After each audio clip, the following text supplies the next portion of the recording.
Chapter 1. Sputnik.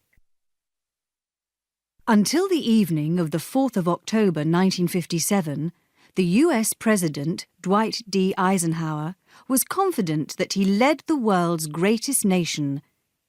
In the USA, the early 1950s are known as the Eisenhower years. Many Americans remember these years as a time of wealth and happiness. The USA was the richest nation in the world, and it was growing richer all the time. Almost every American could hope to own a house and a car.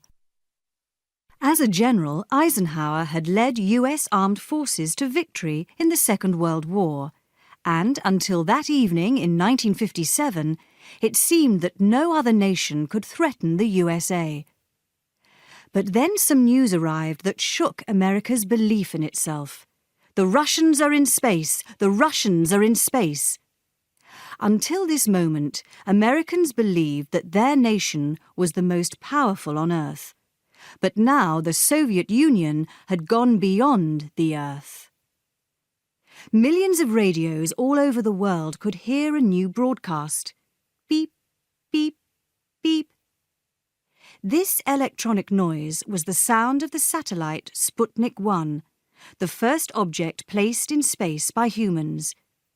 It was a Russian achievement, and it shocked Americans. This was the time of the Cold War. The Soviet Union was America's great enemy, and soldiers from both sides stood ready to fight in almost every part of the world. The risk of real fighting, a hot war, was always present. But the Cold War was not just about armies and weapons. It was also a war of technology and ideas.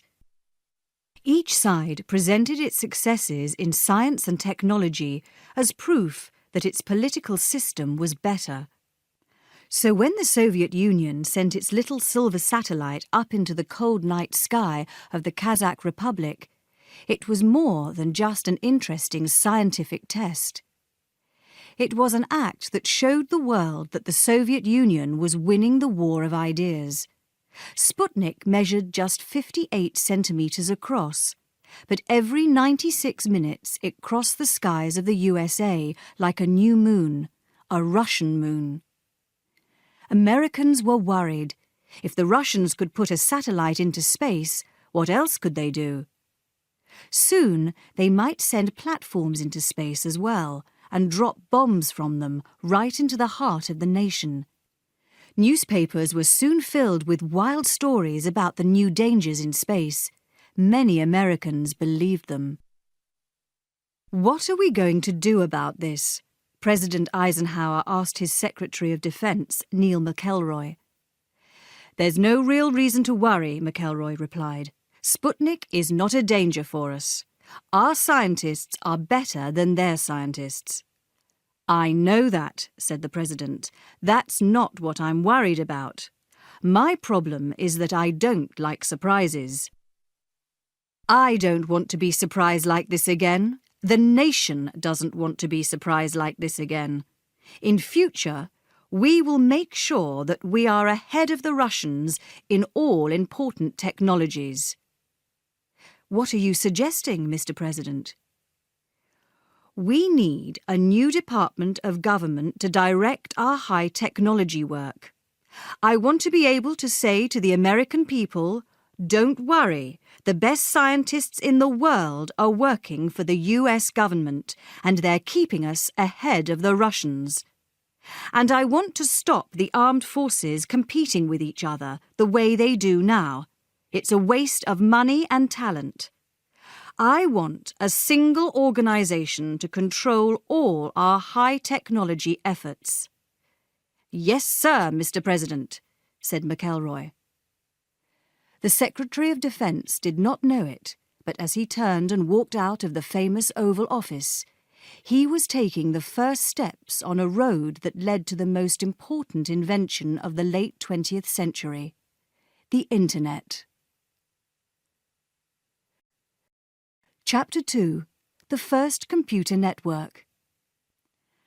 On the 7th of January 1958, President Eisenhower announced a new organisation called ARPA, that would control all of the government's high-technology work. Soon ARPA was spending millions of dollars on research into new science and technology.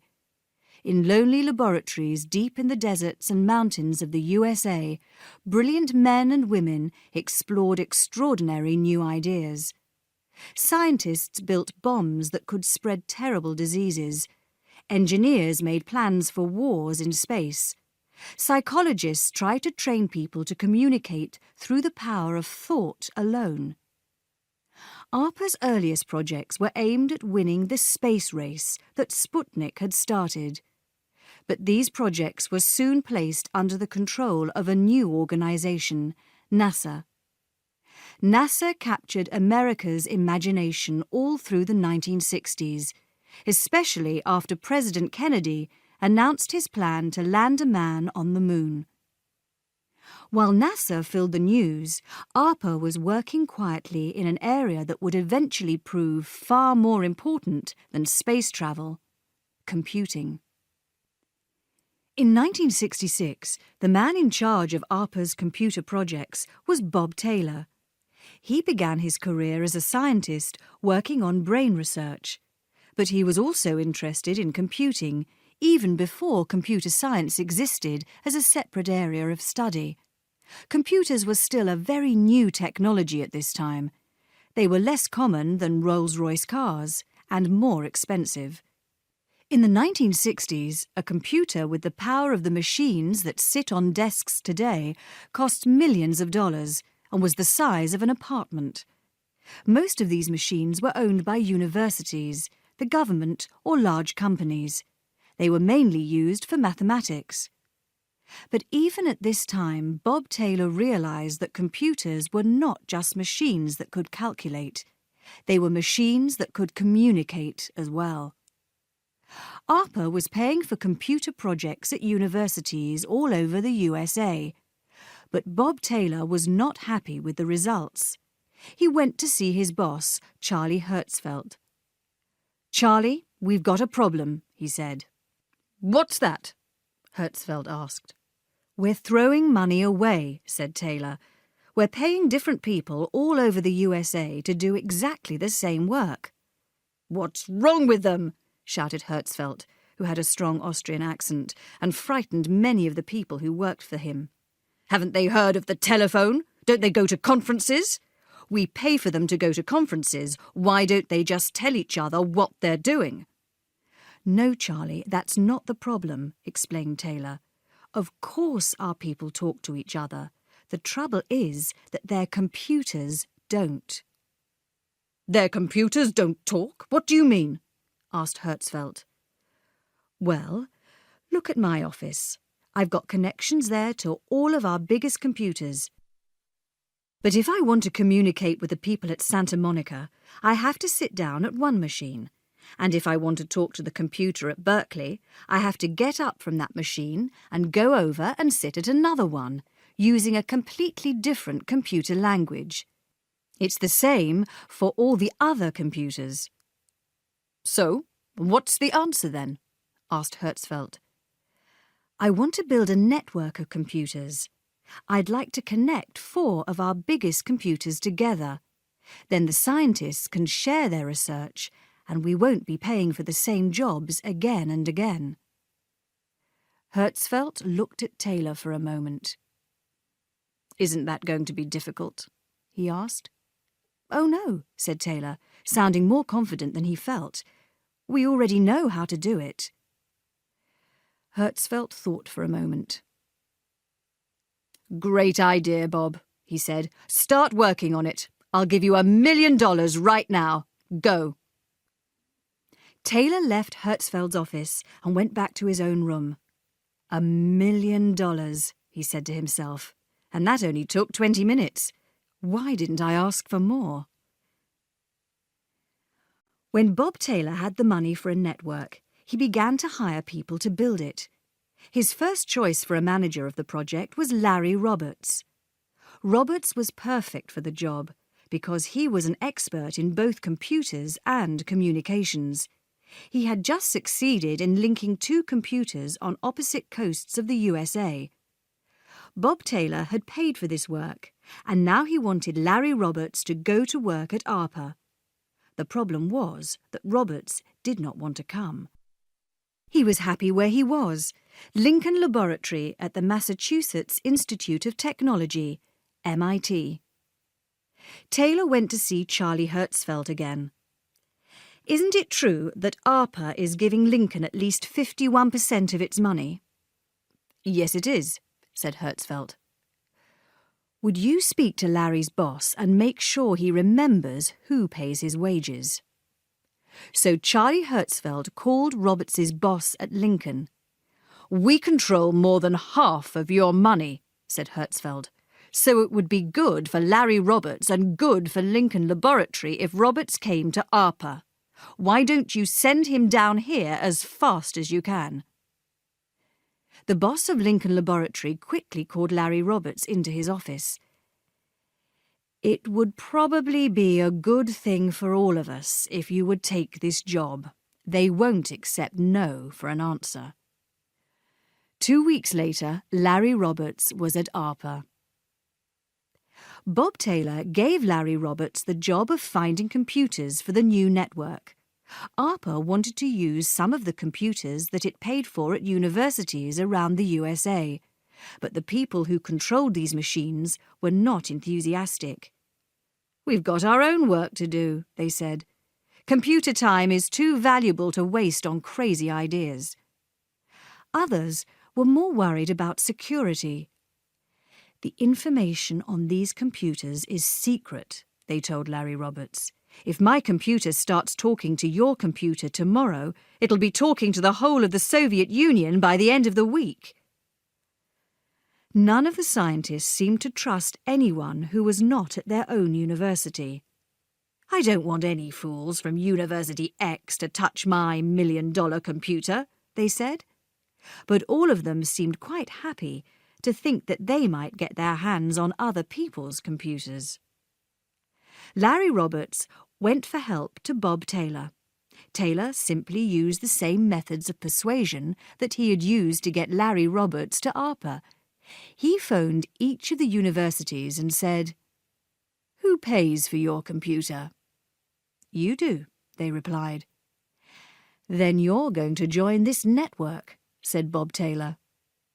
So ARPA got the computers for its network, which Taylor had decided to call the ARPANET.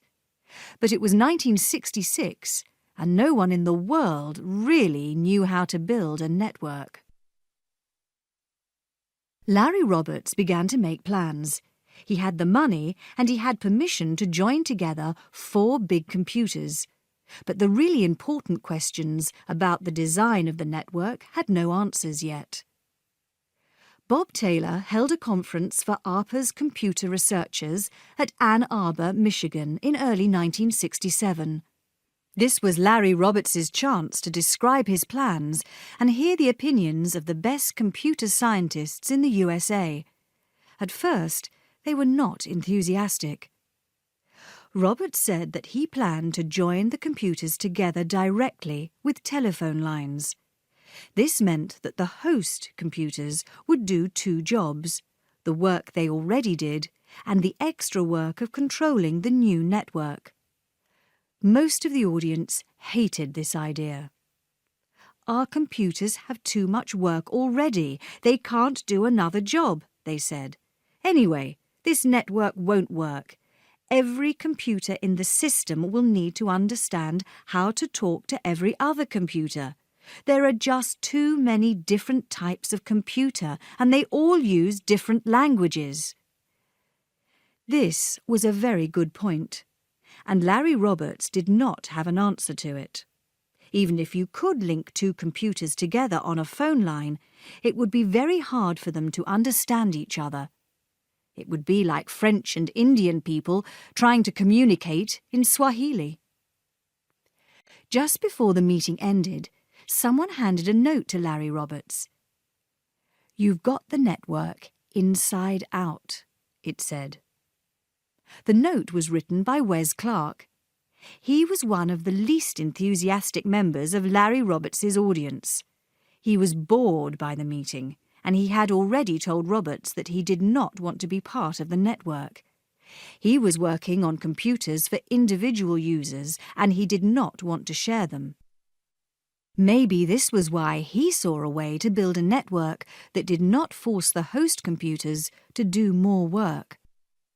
After the conference was over, Larry Roberts found Wes Clark and asked him, "What did you mean when you said, 'You've got the network inside out'?"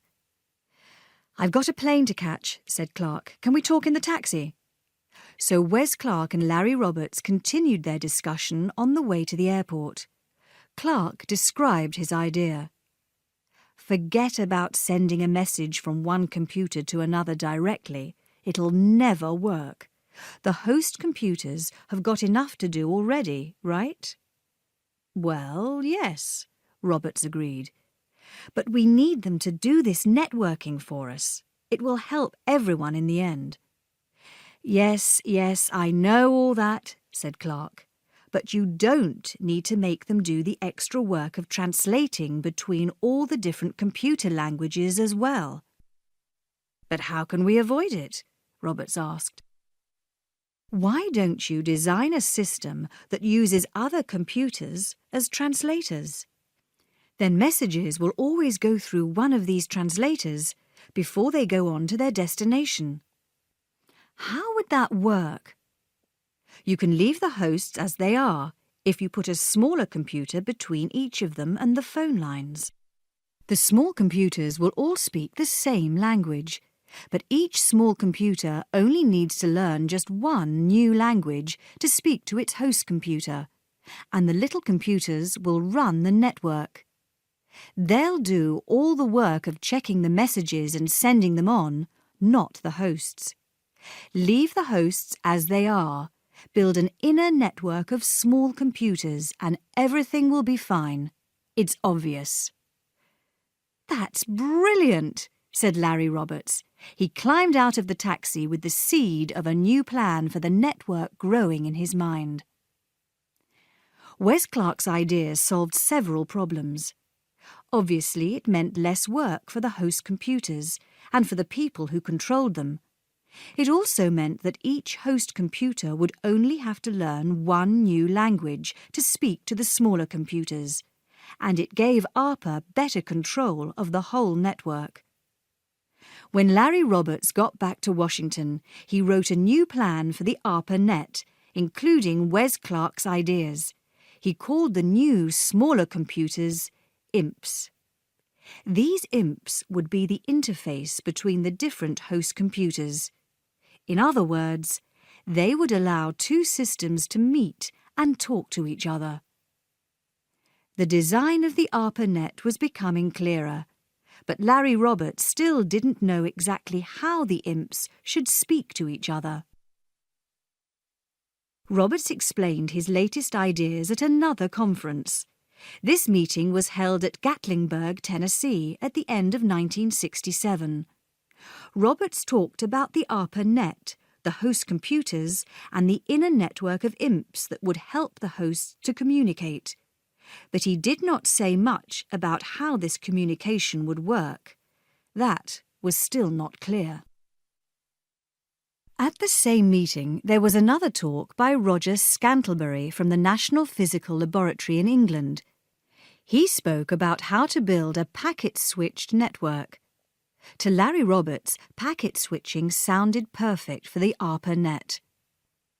Packet switching is a very efficient way to send data electronically. Each message is broken down into pieces, or packets. The packets are then sent out into the communications network. There is no need for the packets to travel together or in any particular order. Each packet is free to find the best route to its destination. When all the packets have arrived, they are put back together again to form the original message. There is nearly always more than one route to any destination through a network. If there are 10 routes from A to B, it will be quicker to break a message into 10 parts and send them all at the same time than to send the whole message along a single path. Packet switching also takes advantage of the fact that the data used by nearly all computers is digital. This means that the original information, sounds or pictures for example, is translated into a system of numbers. Digital information is very easy to copy. It can easily be broken down into packets and put back together again without losing any data. Vint Cerf is an engineer who has written some of the most important software for today's internet. He said that digital packets are just like postcards. The best way to describe packet switching technology is to remind you that packets are just like postcards. They've got to and from addresses on them, and they've got a limited amount of content. And, like a postcard, you put them in the post box. If you put two in, you do not know what order they're going to come out in. They might not even come out on the same day. They do not necessarily follow the same paths to get to the destination. The only difference is that an electronic packet goes about 100 million times faster than a postcard. Now Larry Roberts had plans for the hardware and the software of the ARPANET. The next question was, who could build it? This was exactly what Larry Roberts asked Wes Clarke when Clarke gave him the idea for a network of imps. "There's only one person in America who can build your network," replied Wes Clarke. "Frank Hart." Larry Roberts knew Frank Hart. They had worked together at Lincoln Laboratory. Hart was an expert in real-time systems. Systems that work so quickly that human beings do not notice any delay at all. The ARPANET did not need to be so fast, but to make packet switching work, lots of very complicated problems of timing would have to be solved. Frank Hart's skills seemed to make him the best man for the job. He was also known as someone who always finished what he started. But Larry Roberts could not simply hire him. Contracts like the ARPANET were supposed to be offered to many competitors, so the government got the best deal. Roberts had to ask for bids from the best companies in the computer and communications industries. In August 1968, he wrote a plan and sent it to 140 technology companies. "It can't be done," replied most of them. The biggest names in the computer business at the time were sure that the network could not be built. Both IBM, International Business Machines, and Control Data Corporation said the job was impossible. They said no one could build the network for an acceptable price, because the imps would have to be enormously expensive mainframe computers. The telephone companies were even more negative. AT&T controlled long-distance phone calls in the USA. "You'll never make packet switching work," it said. The telephone companies had never been helpful to computer scientists. "Please give us good data communications," the scientists asked. "We have phone lines everywhere. Use the telephone network," said the telephone companies. "But you don't understand," said the scientists. "It takes 25 seconds to arrange a call. You charge us for at least 3 minutes, and we only want to send less than a second of data." "Go away," the telephone companies replied. "We earn tiny sums from data compared to the money that we make from voice traffic." So the computer scientists went away, and they created the Internet. One of the companies that bid to build the ARPANET was Bolt, Beranek and Newman, BBN of Cambridge, Massachusetts. BBN was the place where Frank Hart worked, and half the staff had already worked with Larry Roberts at Lincoln Laboratory. Frank Hart gave ARPA's plan to his best programmer, Severo Ornstein. Hart said, "Why don't you take this home and have a look at it and see what you think?" Ornstein came back the next day and said, "Well, sure, we could build that if you wanted to, but I can't see why anyone would want it." Ornstein did see a problem, though. BBN's a small company, so we'll have to put in a very, very good bid to win the contract. Of course, said Frank Hart. But what's the problem? We are very, very good, aren't we?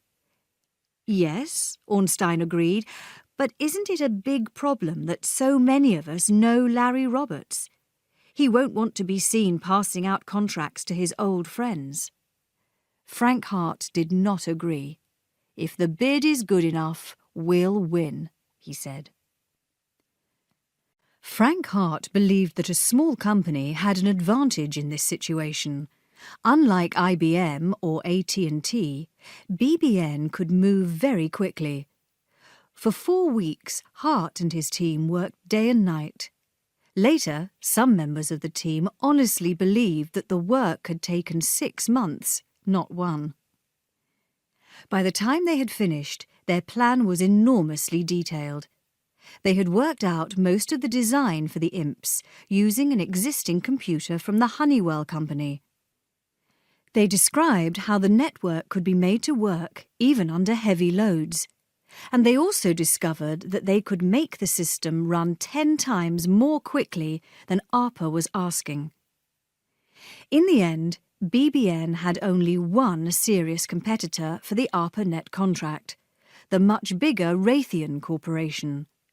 But the difference in size persuaded Larry Roberts to choose BBN. "Why BBN and not Raytheon?" Bob Taylor asked him. "BBN's bid is very good. It's as good as Raytheon's." "I agree," said Bob Taylor, "but why pick BBN and not Raytheon? Raytheon is bigger." "But that's just the problem," Roberts replied. "There are too many layers of managers at Raytheon. If something goes wrong, who do I call? At BBN, everyone reports to Frank Hart. If there's a problem, I can just phone Frank and tell him to fix it. BBN is a small company. Don't worry, that will make them fast." Larry Roberts gave the contract to BBN, but the company would need to be fast. It only had 9 months to complete the job. Frank Hart's team started work at the beginning of 1969, and the job had to be finished by the 1st of September. No one today knows why BBN was given so little time to build the ARPANET. "There probably isn't a reason," Frank Hart said to his team. "The government sometimes picks dates without thinking. This one is probably an artificial date picked by the government and picked by Larry Roberts. I don't know why they chose it. I can't see any reason why it has to be that particular day. But that's what it is. That is in the contract, and so that's what we've got to do." They had several big jobs to do. The team had to make packet switching work in the real world. They had to turn an ordinary computer into an imp. They had to write software to control the imps, and they had to work with the 4 host sites to make sure that the imps could communicate with their mainframes. The biggest problem was the hardware. "I'm worried that we won't get the hardware built in time," said Frank Hart. "We've done this kind of thing before," said Severo Ornstein. "Yes, but there's so much more to do this time," said Hart. "We have to design a computer. We have to get Honeywell to understand the design and build it. Then we need to test it." The imps were the heart of the network. Each imp would stand between a host computer and the telephone system. It would have to translate messages from the host computer into packets for the network. When it received packets, it would have to know whether to build them into a message for its host or pass them on to another imp. At any moment, all of the imps would have to know how the whole network was performing, so they could send packets by the most efficient route. Because the imps were so important, Frank Hart wanted to make sure that they would never break down. He also wanted them to be impossible to destroy. He imagined students at the host sites opening the imps and taking them apart. He tried very hard to make sure that this could not happen. Frank Hart's worries about students were one of the main reasons that he decided to base the imps on Honeywell's DDP-516 computer. Honeywell sold this computer to the Army. Frank Hart knew that the company had an interesting way of proving that the machine was strong enough to work in a war. So, how do you prove that a computer will not break? To answer this question, Honeywell invited its customers into a large hall. There, a DDP-516 was hanging from the ceiling. "That's interesting," the customer might say, "but what does that tell us?" "Look more closely," the Honeywell people said. When the customer approached, he saw that the computer was actually working while it was swinging on a rope above the ground. "That's very good." "Oh no," said the Honeywell people, "not really. But the next thing you'll see is certainly very, very good." At that moment, a tall, strong man walked into the room carrying a large hammer. He swung the hammer, and with a great crash, he hit the computer again, and again, and again. When the computer had stopped swinging, the Honeywell people invited the customer to inspect it again. "Check and see if it's working now," they said. It always was. This was almost enough to calm Frank Hart's fears about students. The software for imps needed to be at least as good as the hardware. The software had to deliver whole messages to the correct destinations. For this, software had to be written that worked even if the hardware didn't, even if an evil student had managed to break one of Frank Hart's imps. This is still the way the internet works today. The software understands how to avoid broken hardware. If a packet does not reach its destination, the software knows. Then it sends that packet again, by a different route if necessary. In the spring of 1969, both the software and the hardware were working in BBN's own building. "Now we know the network will work," said Severo Ornstein. "Don't forget the messages are only travelling a few meters," Frank Hart warned. "That isn't a network. We still have to build a system that works over thousands of kilometers." "That's true," Ornstein agreed.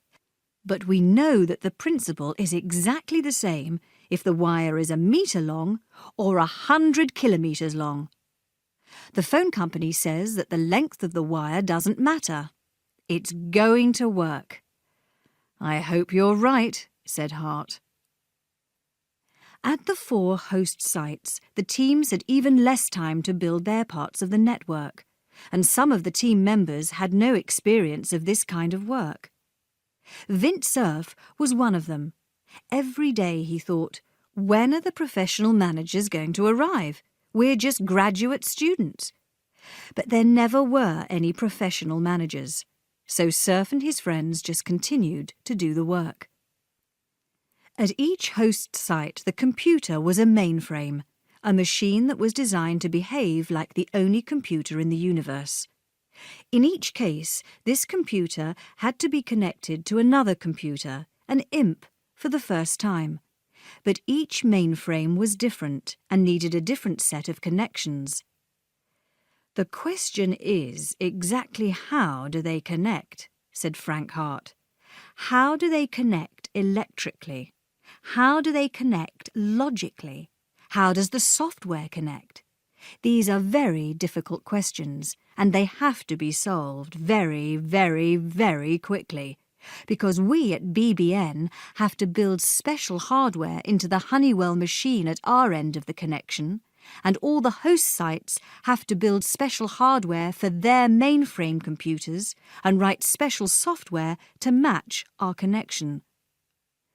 ARPA was very clear about the network it wanted. One host computer connected to one imp. But the host sites all had more than one big computer. Soon they were calling Frank Hart. "Wait, wait," they said. "We've got more than one computer. We want to connect 2 or 3 computers to your imp, please." Hart was surprised. "Why are you suddenly so keen on the network?" he asked. "Only a few months ago you were all saying, 'Leave us alone.'" "Well, yes, that's true," said the people at the host sites. "But now we can see how useful the network will be." "To share data with other sites?" "Not really." "What then?" Frank Hart wanted to know. "Well, even here, just at this university, the computers can't talk to each other," said the host sites. "They're all made by different companies and they all use different software. But your imp is designed to connect different machines together. If you let us connect all our computers to the imp, then we'll be able to share data here much more easily." "So, you want me to build you a local network?" "Yes, please." On July the 16th, 1969, Neil Armstrong became the first man to walk on the moon.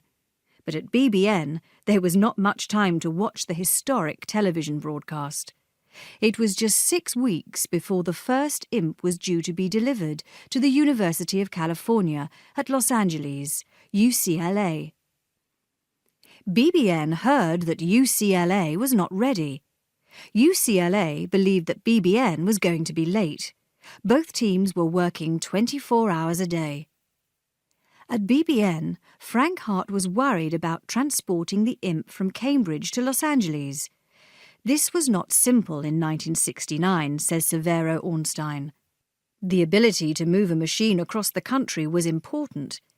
Today, you carry machines around and you expect to switch them on and you just expect it all to work. But just a few years ago, computers were built into walls, and if you shook the room a little bit, it was days before you could make the machine work again. Frank Hart decided that the imp should go to Los Angeles by air. Truett Thatch met it at Los Angeles Airport, and he was shocked to see that the box was the wrong way up. Somewhere along the way, the imp had been turned over an odd number of times. He made sure it was turned over again, and went with it to the UCLA. It was the Saturday before the Labor Day holiday, and there were very few people at the university. But the whole UCLA network team was waiting outside the building. Vint Cerf had brought an expensive bottle of wine. It was immediately obvious that the box was too big to fit through the door. They had to take the imp out of the box on the street. Everyone at UCLA was surprised by the size and weight of the imp. It was about the size of a fridge, and it weighed nearly 500 kilograms. The team had been thinking about almost nothing apart from the imp for 9 months, but it was still a shock to actually see it. Steve Crocker was part of the UCLA team. "It's a little like seeing your parents invite to dinner someone that you've never met. You don't pay much attention until you discover that they actually want you to marry this strange person." It took a few minutes to connect the imp to the host computer. Then it was switched on. It began to run its software at exactly the same point where it had stopped back at BBN. Within an hour, the imp and the host were exchanging information. The UCLA imp and its host were the only machines on the network. Until another host computer was connected, the ARPANET would not be a real network. 1 month later, on the 1st of October 1969, the second imp was delivered to the Stanford Research Institute. The telephone lines were connected to both imps. Each imp was connected to its host. Everything was turned on, and the network was ready for its first message. Vint Cerf was at UCLA. First, he tried to log on to the host computer at Stanford. This means typing in some instructions that obtain permission to run programs on a computer. A computer scientist like Cerf usually logged onto computers many times a day, but no one had ever logged on to another computer over a network before. As he typed at the keyboard, he also had a voice connection to the other engineer at Stanford. Cerf typed an L and spoke into the telephone. "Did you get the L?" he asked. "I got the L," said the other engineer. Cerf typed an O. "What about that?" he asked. "Did you get an O?" "I got an O." So Cerf typed a G to complete the first word ever sent over a network. "Did you get the G?" he asked. No G." The network had crashed. "No problem," said Vint Cerf. "You got the L and the O, say them together. Hello, sounds like hello, doesn't it?" It only took a few more hours until the network worked properly. The first message was not important, but the event was. Despite all the theory and the tests which proved that the ARPANET should work, the connection between UCLA and Stanford proved that the network did work. It was the first time that distant computers had ever talked to each other. The ARPANET was the first computer network. Soon it would become the heart of a network of networks. The Internet. Chapter 3. To the Internet. 2 more hosts were planned in BBN's contract with ARPA. They were connected to the ARPANET before the end of 1969 in Utah and Santa Barbara. Bob Taylor's idea of a network of 4 computers was a reality.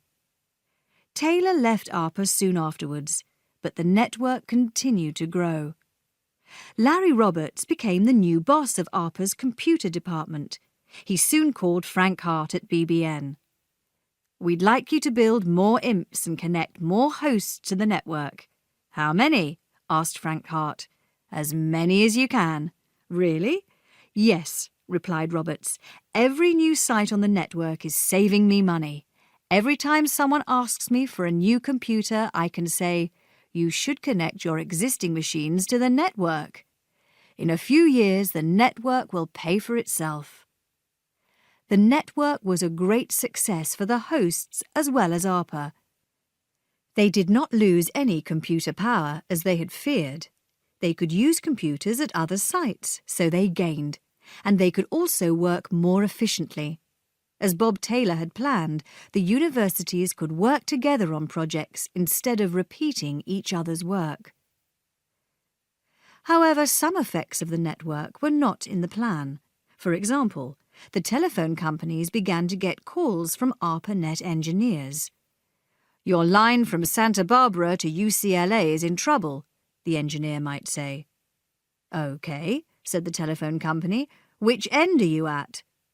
"Neither. I'm in Cambridge, Massachusetts." "Where?" "Cambridge. So how do you know about the lines in California?" "I'm on the ARPANET." "The what?" The imps were designed to make constant checks on the condition of the network. This meant that ARPA's engineers often knew more about the performance of the telephone system than the telephone companies that owned and operated it. There were other new possibilities. With the network, BBN was able to send new software to the imps immediately, as soon as it was written. Before this, engineers had to fly from place to place with paper tapes in their bag. But now, if one of the imps had a problem, it was very often possible for BBN to fix it from the company's offices many hundreds of kilometres away. But the biggest surprise was that the network was soon being used mostly for something that was never part of Bob Taylor's plan: chat. Technically, the network worked exactly as it was designed to. Yet by 1973, 3/4 of all traffic on the ARPANET was nothing to do with sharing data or programs or logging on to distant computers. It was electronic mail, email. Ray Tomlinson was the first person to send email on the ARPANET. He was an engineer at BBN, and in 1972 he invented a simple program for sending files between computers. The big mainframe computers at the universities already had mailboxes for all the different people who used the machines. People could send messages to other people who used the same computer, but there was no email between different computers. Tomlinson's program changed this. The software opened a connection, sent a file to another computer, and then sent a message back to say that the file had arrived safely at its destination.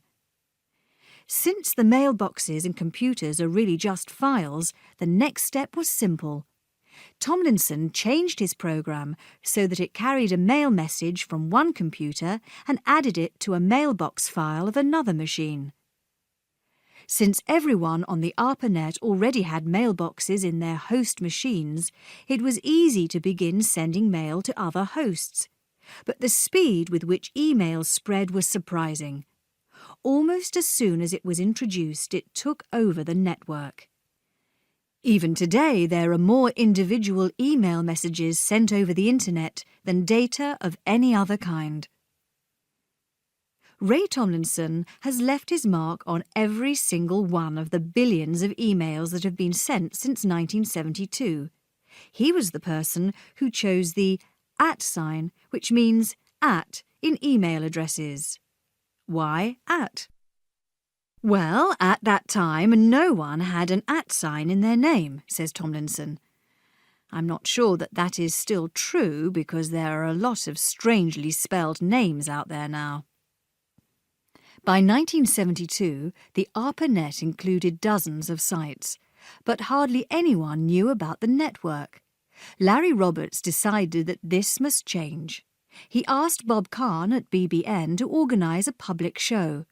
Cant picked the International Conference on Computer Communication as the place to show the network to the world. The conference was held at the Hilton Hotel in Washington at the end of October. Larry Roberts contacted all of the people around the USA who were now using his system. Many of them agreed to take part in the show. It was a real test of the network. In one example, a computer in Washington contacted another machine right across the country at UCLA and told it to run a program. When it had finished, this program then called Washington with the results and printed them out on a printer that sat on a table right next to the first computer. There were also programs that allowed people to play games over thousands of kilometres. And a group from MIT brought a clever machine that was like a mechanical spider. This machine could be controlled over the network and guided through a room full of furniture, although its owners were many kilometres away. But not everything went smoothly. The team with the printer could not make it work, although the network said that all the data was moving between the sites just as it was supposed to. Then someone looked around and noticed that the mechanical spider was jumping about in a mad dance. The UCLA computer had been connected to the spider by mistake. The dance was the data that was intended for the printer. However, most of the problems were small, and most of the guests at the conference were amazed by the network. After this, the ARPANET began to grow even more rapidly. But now it was not the world's only network of computers. After the ARPANET had shown that a computer network could be built and that it could be useful, other networks began to appear. Universities, government departments and other organisations saw that networking could multiply the power of their computers and the power of the people who used them. But these new networks created their own rules. A system that was best for the ARPANET did not necessarily suit other organisations with different needs, different styles of work and different hardware. So, once again, there were many different computer systems that could not talk to each other. Now, just a few years after the ARPANET was invented, the appearance of new networks had once again created the problem that had caused Bob Taylor to imagine the world's first computer network. By this time, Bob Cant was in charge of the ARPANET project. He was very familiar with the new problem because he had worked on some of the newer networks. They were all designed to deal with different circumstances. For example, the AlohaNet network in Hawaii used radio waves to deal with the problem of communicating over mountains and between different islands. The network in the San Francisco area was not even fixed. It was on lorries which moved around from place to place. The Atlantic Packet Satellite Network used another system, sending messages up to satellites in space to communicate across half the world. On one of his visits to San Francisco, Bob Kahn went to see Vint Cerf, who was now at Stanford. "I need to find a way to connect these new networks," said Kahn. "They're not like the ARPANET. They all use their own software and hardware. It's a mess." "They're not going to change over to the ARPANET system now," said Cerf. "They've spent too much money and the systems work." "I know, but I still need a way to join them together. It's worse than before the ARPANET. At least then we didn't know what a network could do." "So what do you want to do?" Cerf asked. "I don't know. How do we make a network of networks?" "The imps were the answer for the ARPANET." "But they were built to link together different computers, not different networks," said Bob Kahn. "All these new networks have got their own imps, completely different to ours." "I know, but couldn't you still put something like an imp between the different networks?" "What do you mean?" "Well, you need a kind of gate to each network," said Cerf. "The networks would still be under the control of their own imps, but the gate would tell each network how to communicate with the others." "So the gate is like an imp, a box that stands between the different systems?" "Yes," said Cerf, "but instead of translating between different computer systems, the gate will translate between different networks and reduce the number of differences between them." "Will you work with me on it?" Vint Cerf agreed to work with Bob Kahn, and they began to write software that allowed different networks to communicate. In the set of rules that they invented in 1973, they used the word Internet for the first time. It meant a network of networks.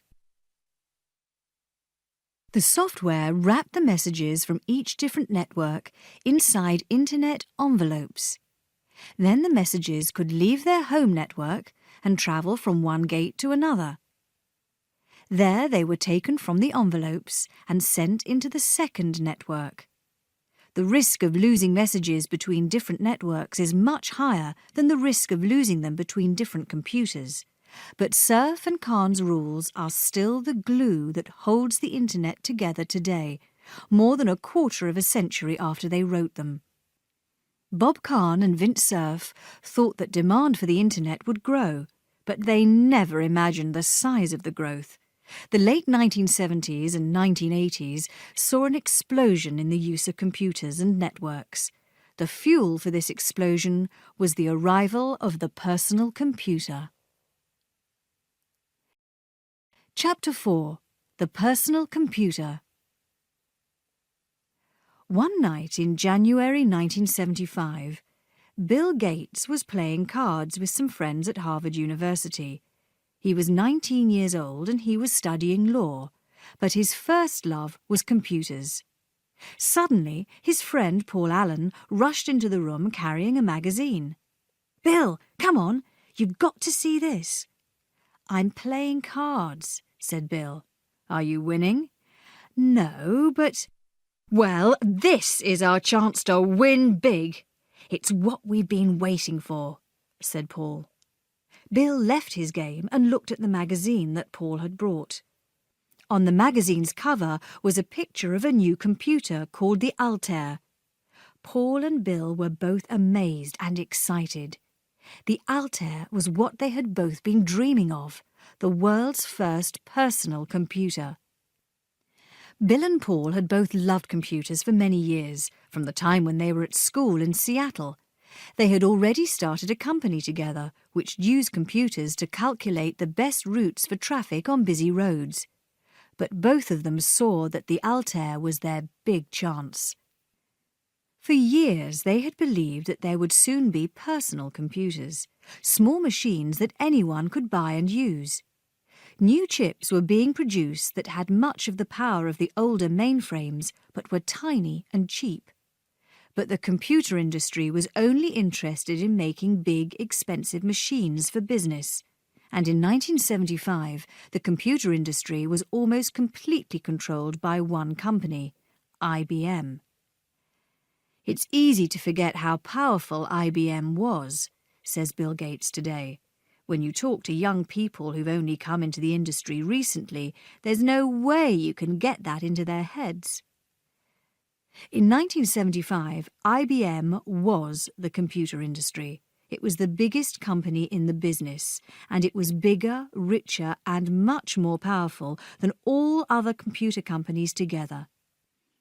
If IBM saw no future for personal computers, how could the Altair succeed? But Bill Gates and Paul Allen believed that there could be an enormous market for machines like the Altair, a market of people just like them. They were people who loved computers and who would give anything to have their own machine. "Wow," said Bill Gates as he read about the Altair. "We knew that someone was going to do something with these new chips, but it's hard to believe it's actually happened." "We've got to do something about it." "They're going to need software, right?" "Right." "Well, let's get them on the phone and tell them what we can do." "OK," said Paul, "I'll make the call." The company that was making the Altair was called MITS in Albuquerque, New Mexico, nearly 3,220 kilometers away from Harvard. The company was owned by a man named Ed Roberts. Paul phoned Ed. "We've got a really good program and it's just for your machine," he said. "It's nearly finished and we'd like to come and show it to you." "Fine," said Ed Roberts. "I'll meet you at the airport." However, Bill and Paul had a big problem. They had not actually written the program that they had promised. So they sat down and worked as hard as they could. After several days and nights at their desks, they had nearly finished a program that would allow the basic computer language to be used on the Altair computer. But the day before the trip to Albuquerque, Paul said, "There's still a problem, Bill." "What? Everything looks fine to me." "No, not a problem with the program. We haven't got enough cash to fly all the way to New Mexico." "How much have we got?" "Just enough for one ticket." "Well, why don't you get some sleep?" said Bill. "I'll stay up and finish the program, and you can fly down and show it to Ed Roberts." So Paul Allen flew down alone. When Ed Roberts met him at the airport in Albuquerque, Paul was surprised. He expected the boss of a new technology company to look rich and powerful, but Ed seemed like Paul himself, but older. He was an engineer dressed in jeans who drove an old van, and MITS's factory and office was a very ordinary building in a cheap area of the town. It looked like any small engineering factory on the edge of a city. But it was the birthplace of the personal computer, the machine that would change the world more than anything since the invention of the motor car. Ed Roberts did not really want to be the father of the personal computer. He wanted to be a doctor. But he had always loved engineering, and he read all the books he could find about making your own machines. After a period in the Air Force, engineering seemed the best way to make a living. But by 1975, Ed Roberts owed almost $400,000, and MITS was close to going out of business. The company sold equipment to people whose hobby was electronics. With parts from MITS, these people could build their own electronic calculator for less than $100. At this time, a similar machine cost 4 times as much in a shop. But other bigger companies quickly entered the market, charging even lower prices than MITS. Soon Ed Roberts needed $65,000 just to stay in business. But he had an idea for a new product. He explained it on a cassette tape that he sent to his friend Eddie Curry. Ed and Eddie exchanged cassette tapes because they were speaking so often on the telephone that they could not afford the bills. One day, Eddie received a tape on which Ed sounded even more excited than usual. "I'm going to build a computer," he said, "something anyone can buy. And there are people out there who will buy it.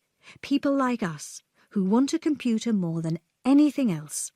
All the computers in the world seem to be locked up in enormous organizations, guarded by priests in white coats. I can end all that. Everyone can have their own machine. They can do anything they want with it. It'll be wonderful.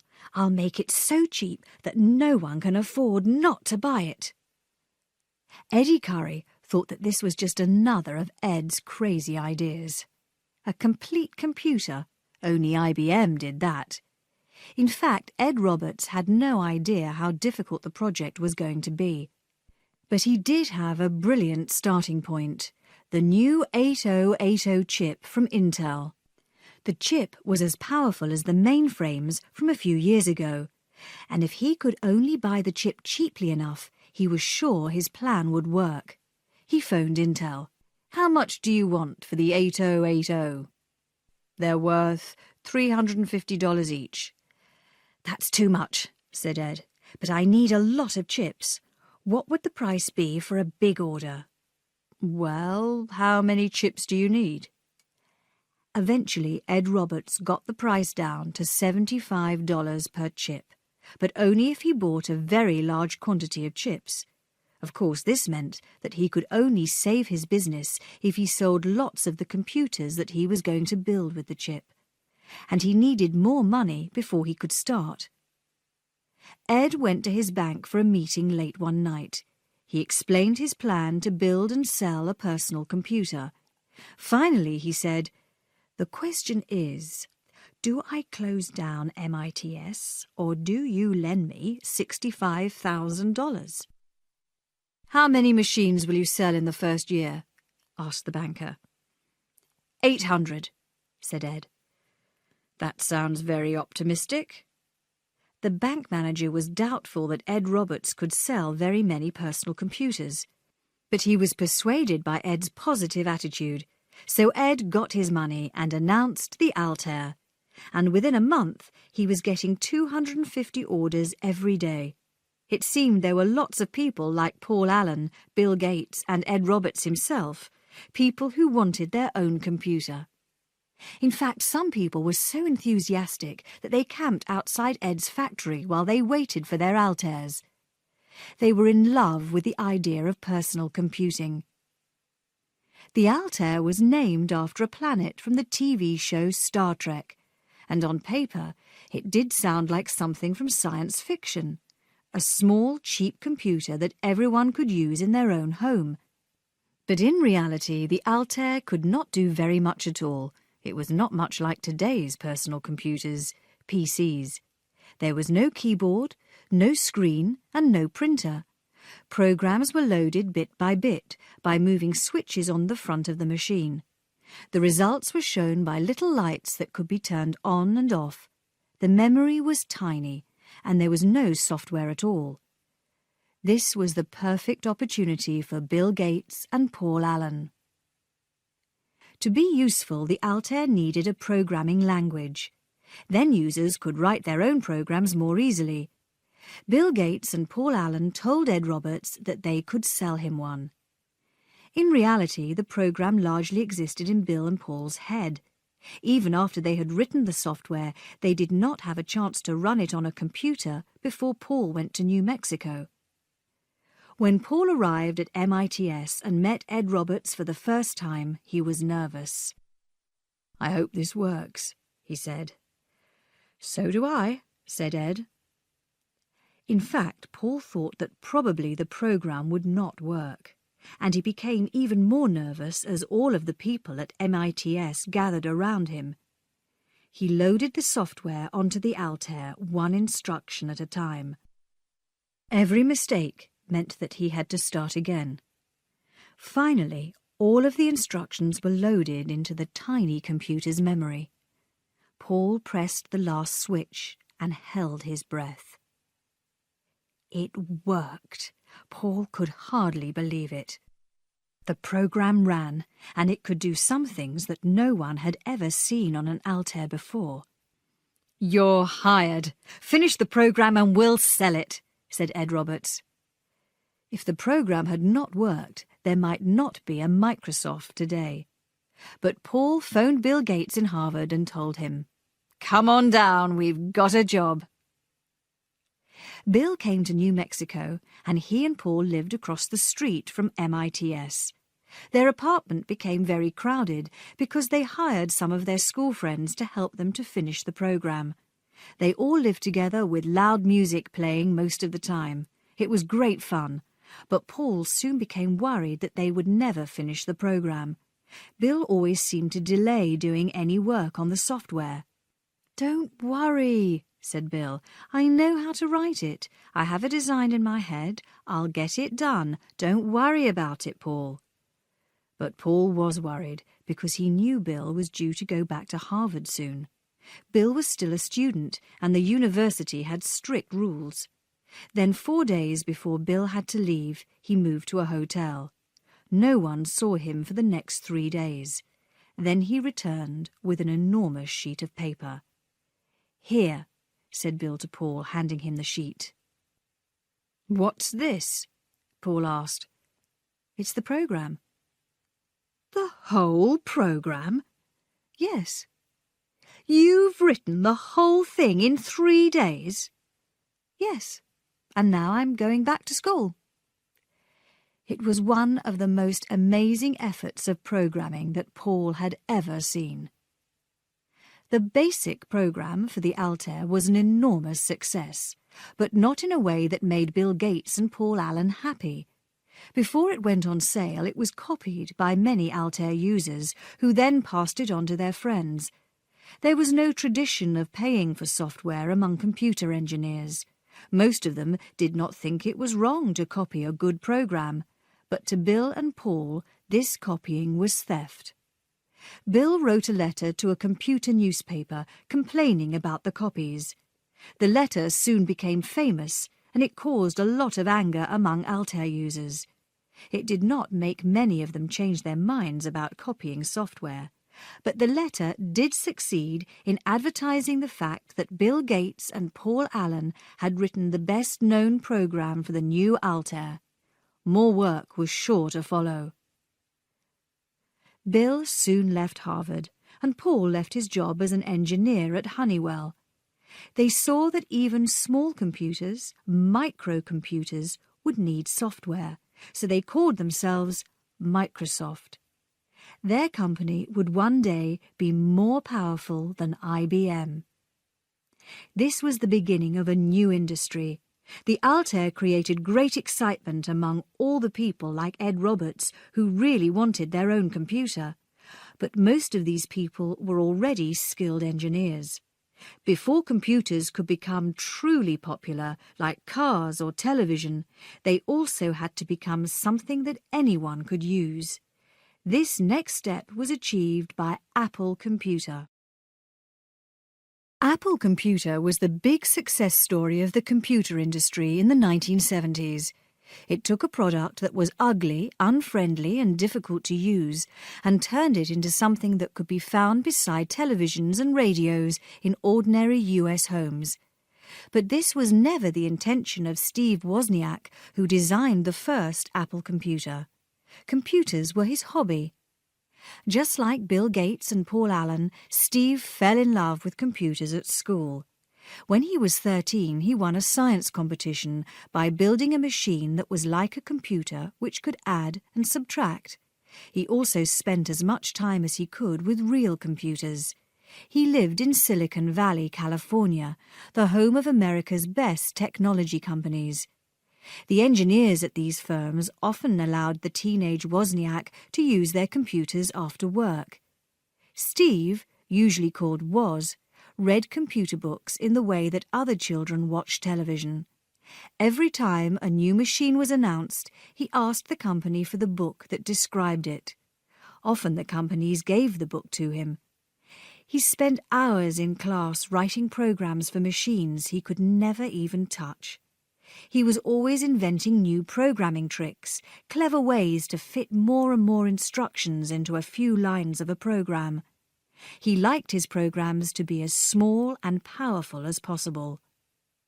Woz went to work for the Hewlett-Packard Computer Company, where he was very happy for a while. He also did some work for the video game company Atari, where his school friend Steve Jobs also worked. One evening, Woz was able to feed himself and a friend on free pizzas. He won them with high scores on a video game that he had designed himself.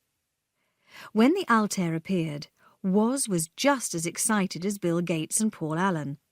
Although the Altair was much less powerful than the computers he worked with at Hewlett-Packard, he realized that this was the way to build his own computer. Woz had always carried around designs for computers in his head. But when he saw the Altair, he realized that his own personal computer did not need to be a big, expensive machine. The Altair proved that a real computer could be made from cheap, simple parts. Woz joined the Homebrew Computer Club. People met there to discuss the Altair and to show each other their programs and their designs for new machines. Woz made many friends at Homebrew. The atmosphere was enthusiastic and helpful. When Woz said that his bosses at Hewlett-Packard would not give him any chips, one of his friends brought a box of parts for him to the next Homebrew meeting. Woz began to design his own computer. He took many ideas from the Homebrew Club. All of the members of the club were very generous with information. Woz gradually built his computer, including all of the features that he learned about at the meetings. But the design was special. Where other people used 2 chips, Woz used just 1. Every part of his design was as efficient as possible. All the time I try to do designs that use fewer parts than anyone else, says Woz today. That's my puzzle. I always think, how can I do this faster or smaller or more cleverly? If a good answer to a problem uses 6 instructions, I try to do it using 5 or 3 or 2. I do tricky things that aren't normal. Every problem has a better solution when you start thinking of it differently. In the end, Woz had a computer that was as powerful as an Altair but used fewer parts. His friend Steve Jobs was very excited about it. Jobs was not as good an engineer as Woz, almost no one was, but he was a brilliant communicator. He was always full of energy and ideas. He decided that Woz's machine was going to change the world. Steve Jobs thought that he and Woz should start a business to sell the machine. At first, Woz was not interested. The computer was a hobby, not work to him. But Steve Jobs would not give up, and eventually Woz agreed. He sold his calculator, and Steve Jobs sold his Volkswagen bus. They used the money to start Apple Computer. Jobs chose this name because he had once had a job picking apples. The company's first factory was Steve Jobs's parents' garage. While Woz continued to improve his designs for the computer, Steve Jobs began to design a company. He saw from the start that computers could become part of ordinary life, but the company that achieved this would need to be a real company with professional managers and financial support. In fact, Steve Jobs was clever enough to see that he was not the right person to run a big computer firm. He had long hair and often did not wear shoes, so he was not likely to win the trust of banks and businessmen. But he persuaded experienced managers to join Apple. Soon the company, which had not actually sold anything yet, had a professional team of managers. It also succeeded in borrowing money to begin making computers. In January 1977, Apple moved to a small building in Cupertino, California.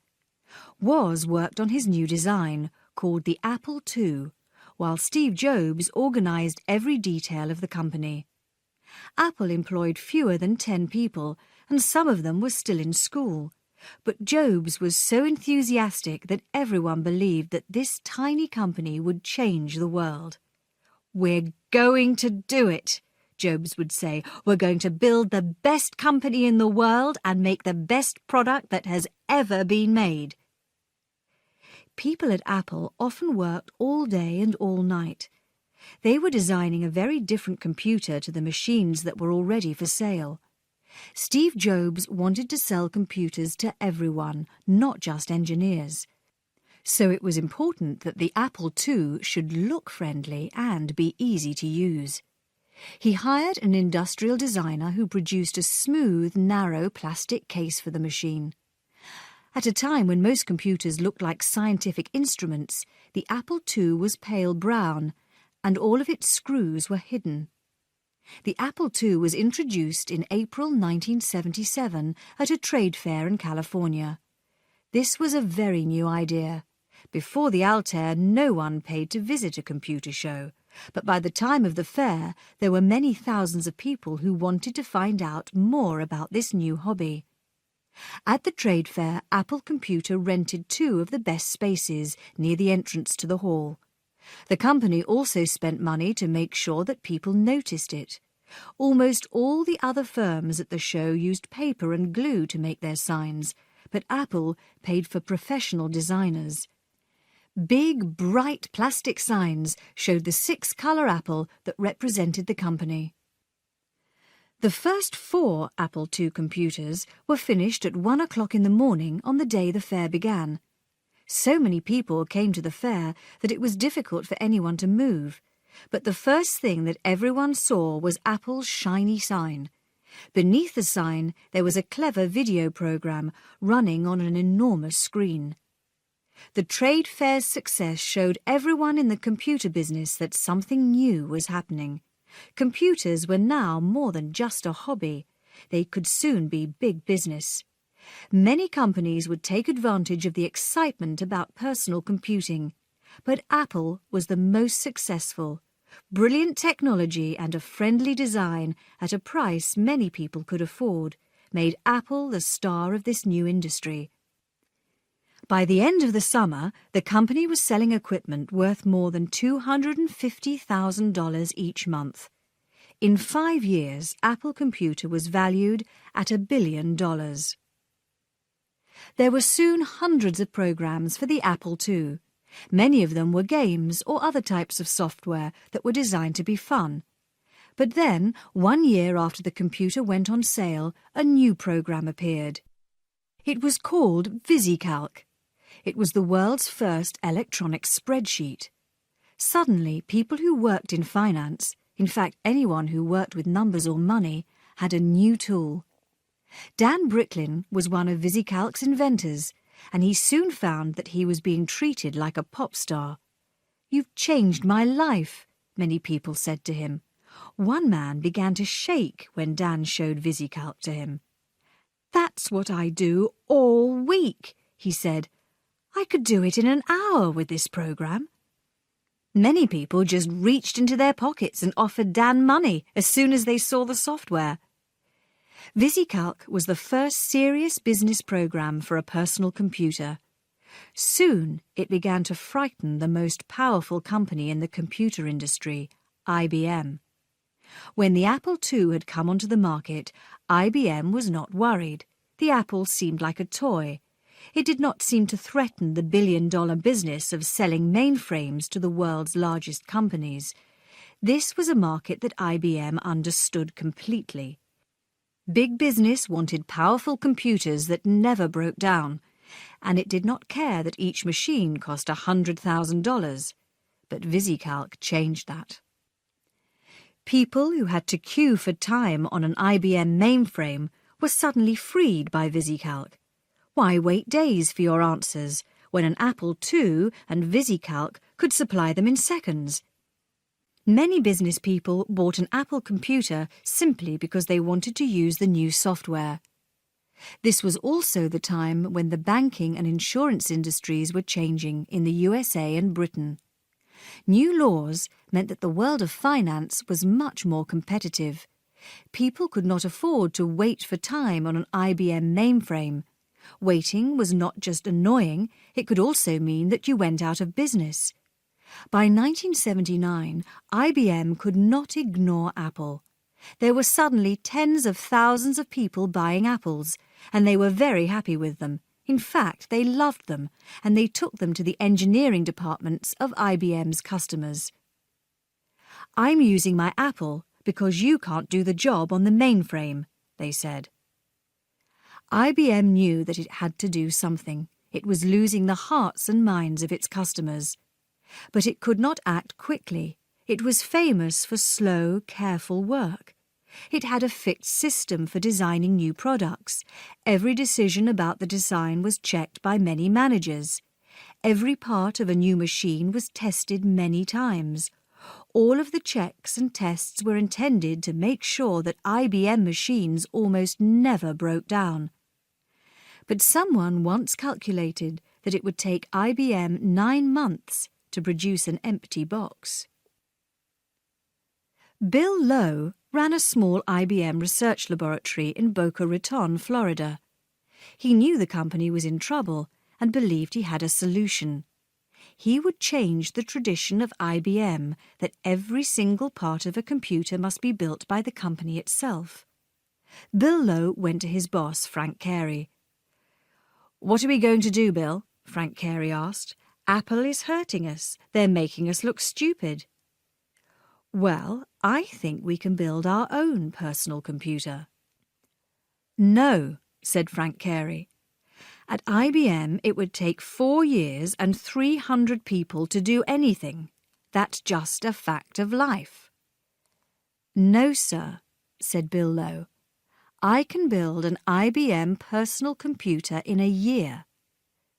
"Tell me what you need," said Frank Carey. "I really need permission to go outside IBM. If I can hire outside firms to do the engineering work, I can get the job done in a year." "But we've never done that.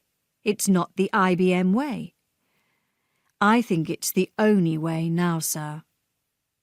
"OK, I hope you're right. Hire whoever you want." IBM would soon produce the most successful computer in history. But at the same time, the company would lose control of the computer industry. The company that was Bill Lowe's first choice to write the software for the new PC missed the meeting. His second choice was the team that had written the first useful program for the Altair, Microsoft, the company started by Bill Gates and Paul Allen. Microsoft was now in Seattle, Bill and Paul's home. Bill Gates dropped all his other projects to meet the men from IBM. He even put on a suit. IBM was hoping for an operating system.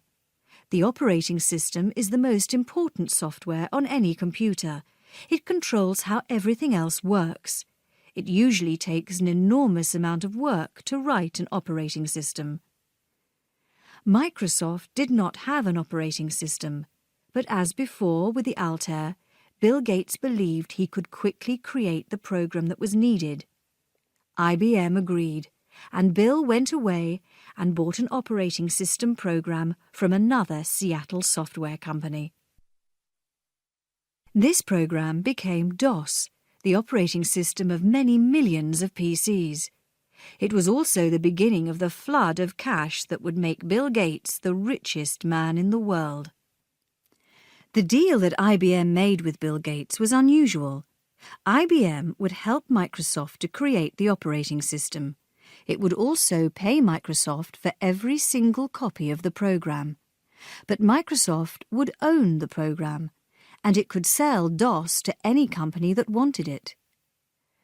Bill Lowe kept his promise. The IBM PC was created very quickly, but it was more successful than anyone imagined. The computer was first sold in 1981. IBM believed that it might sell 500,000 computers by 1984. In fact, it sold 2 million. People used to say, no one ever lost his job for choosing IBM. Now these business buyers could choose an IBM PC. The IBM label meant that business trusted the machine. IBM did not make toys, so the personal computer was soon accepted as a serious business tool. And as soon as business was buying these machines, their price began to fall, and many more people began to buy them for use at home and at school. IBM changed from a company with thousands of customers who bought million-dollar machines to a company with millions of customers who bought $1,000 machines. However, IBM soon lost control of this enormous new market. Anyone could copy the design of the PC and then buy the operating system from Microsoft. New computer companies like Compaq quickly did this. Soon they began to sell many more PCs than IBM. IBM remained a big, powerful company, but it would never again have complete control of its industry. In the 1980s, computers became common. They began to appear in every area of life. And when they were connected together, they created the Internet that we know today. Chapter 5. The World Wide Web. The land around Geneva in the Swiss Alps is beautiful mountain countryside. People travel here from all over the world for holidays and winter sports. But among the farms and the lakes and the hotels, there are also some of the largest, most powerful and most expensive scientific tools on Earth.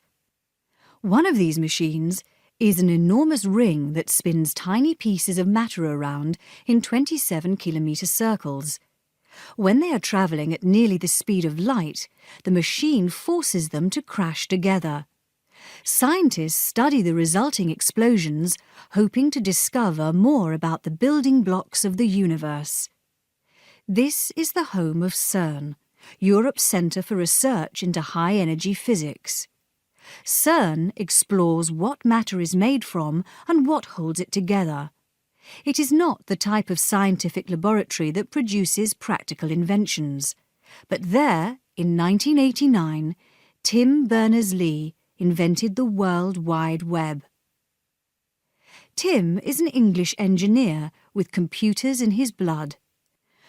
Both of his parents worked on the first commercial computer made in Britain, the Ferranti Mark I. In 1980, Tim got a job at CERN for 6 months, and during this time he wrote a program called Inquire Within. This name comes from a popular British book that was first published in 1856. The book is full of advice and information on all sorts of different topics, from how to clean blood from a shirt to how to get married. Tim's program aimed to organise his thoughts in the same way that the book organises its information. He wanted to find a way to create links among a wide variety of topics that interested him. He says that brains are supposed to be good at remembering the relationships between lots of different things, but sometimes his brain was not very good at this. Inquire Within was the answer. With the program, Tim could make electronic connections within documents. He could also make connections between different documents on different computers. So if Tim was interested in apples, he could link all of the paragraphs in a document that were about apples.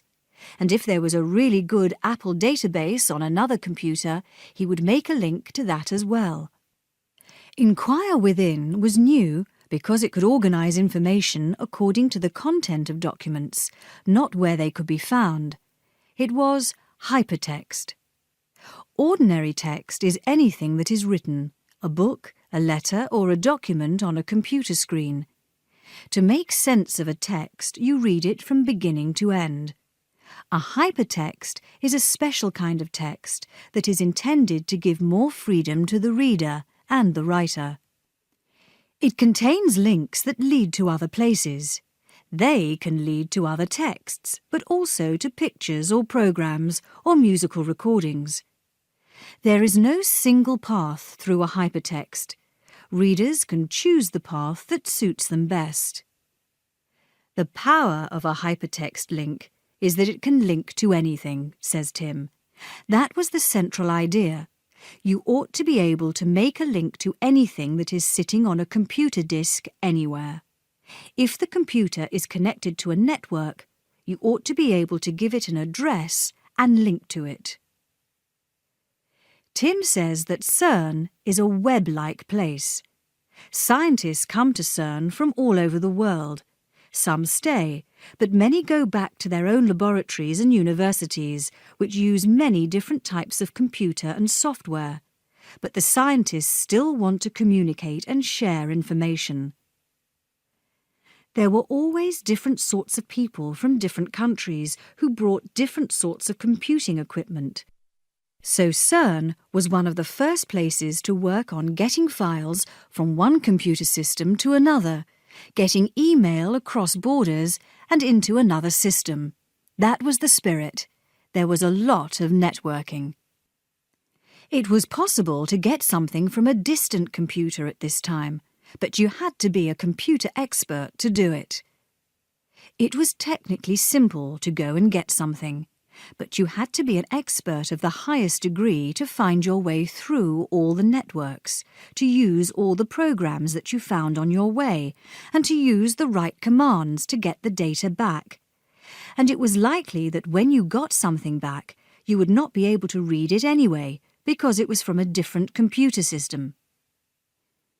In 1989, when Tim was again working at CERN, he decided to try to make communication between the scientists easier.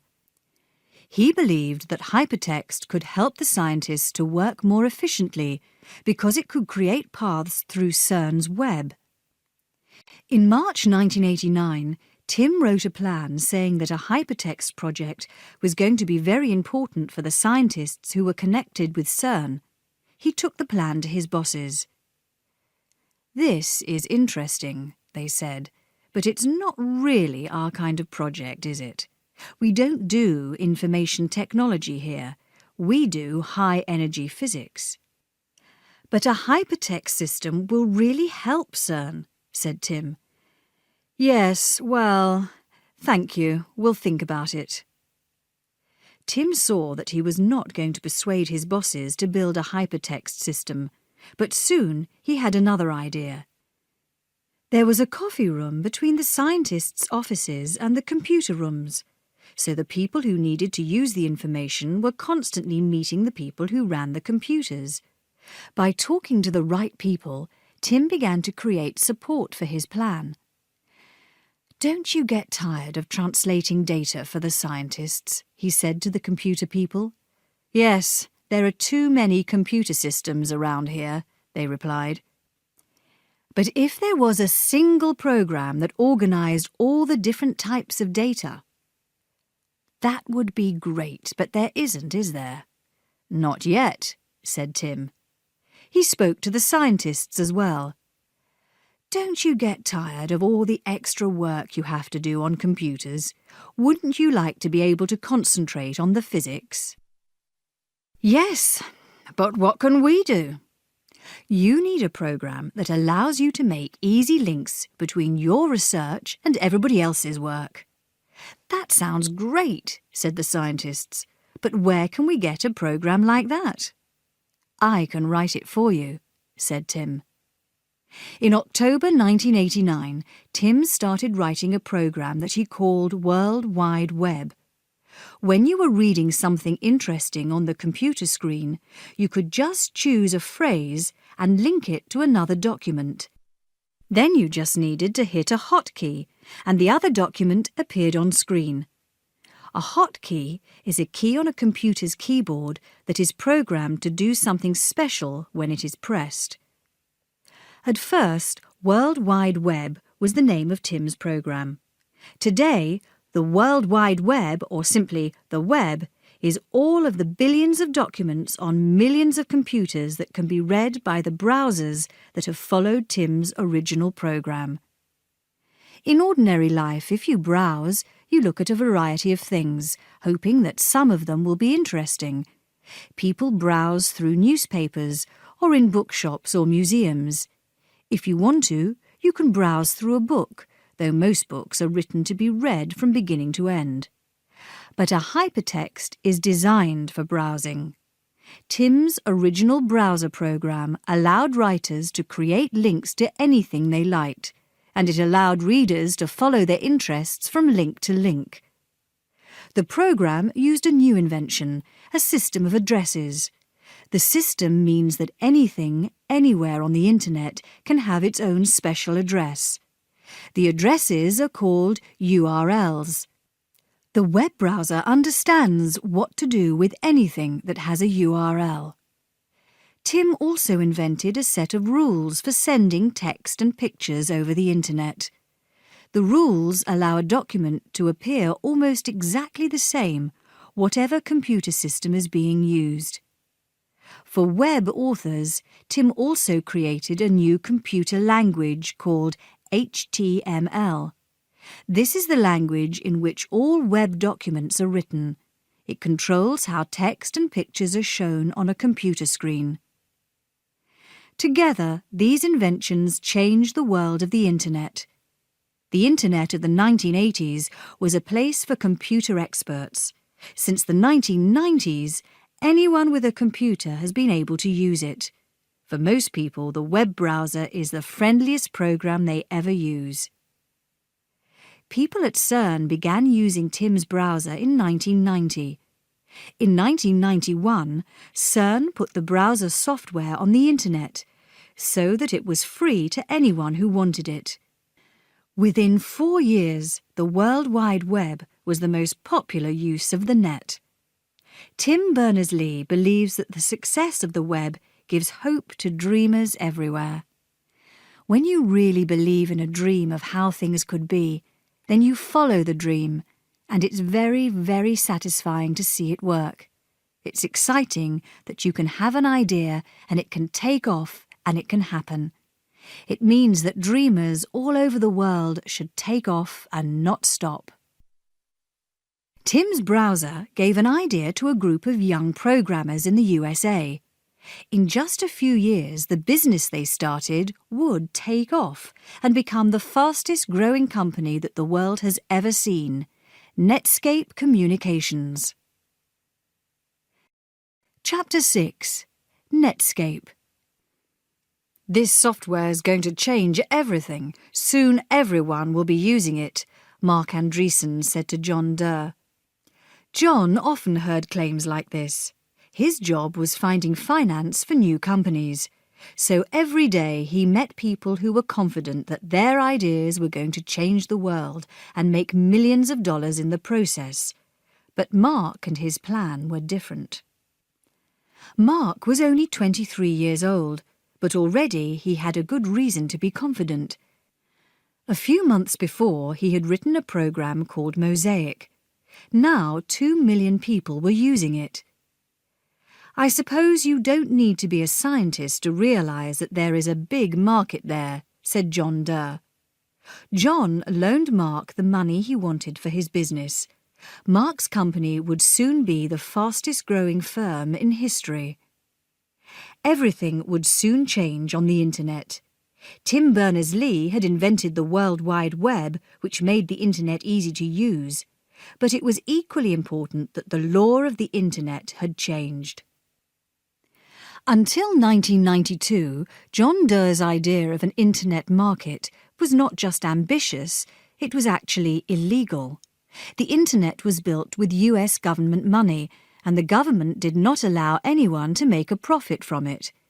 This changed in November 1992, when President Bush signed a law that allowed commercial use of the network. Soon there were many hundreds of new businesses on the web. It became the most fashionable topic for the business pages of the world's newspapers. The web was so popular, it must be the future of business. Billions of dollars would surely follow. The problem was that before Mark Andreessen came along, no one had found a way to make very much money from an internet business. 2 years before Mark Andreessen walked into John Durr's office, he was not planning to change the world. He was working at a boring, low-paid job because he needed the cash. Mark worked at the University of Illinois. There he wrote software for very large mainframe computers, enormously powerful machines that are mainly used to solve very difficult problems in science and engineering. But Mark did not find the work interesting. In fact, he was very bored. "This kind of computing is dying," he often said to his friend Eric Bina. "It really should be dead already. PCs are the way forward." While Mark programmed the mainframes, he also spent lots of time playing on the internet. Mark and his friends at the university all loved the new World Wide Web, but Mark also believed it could be better.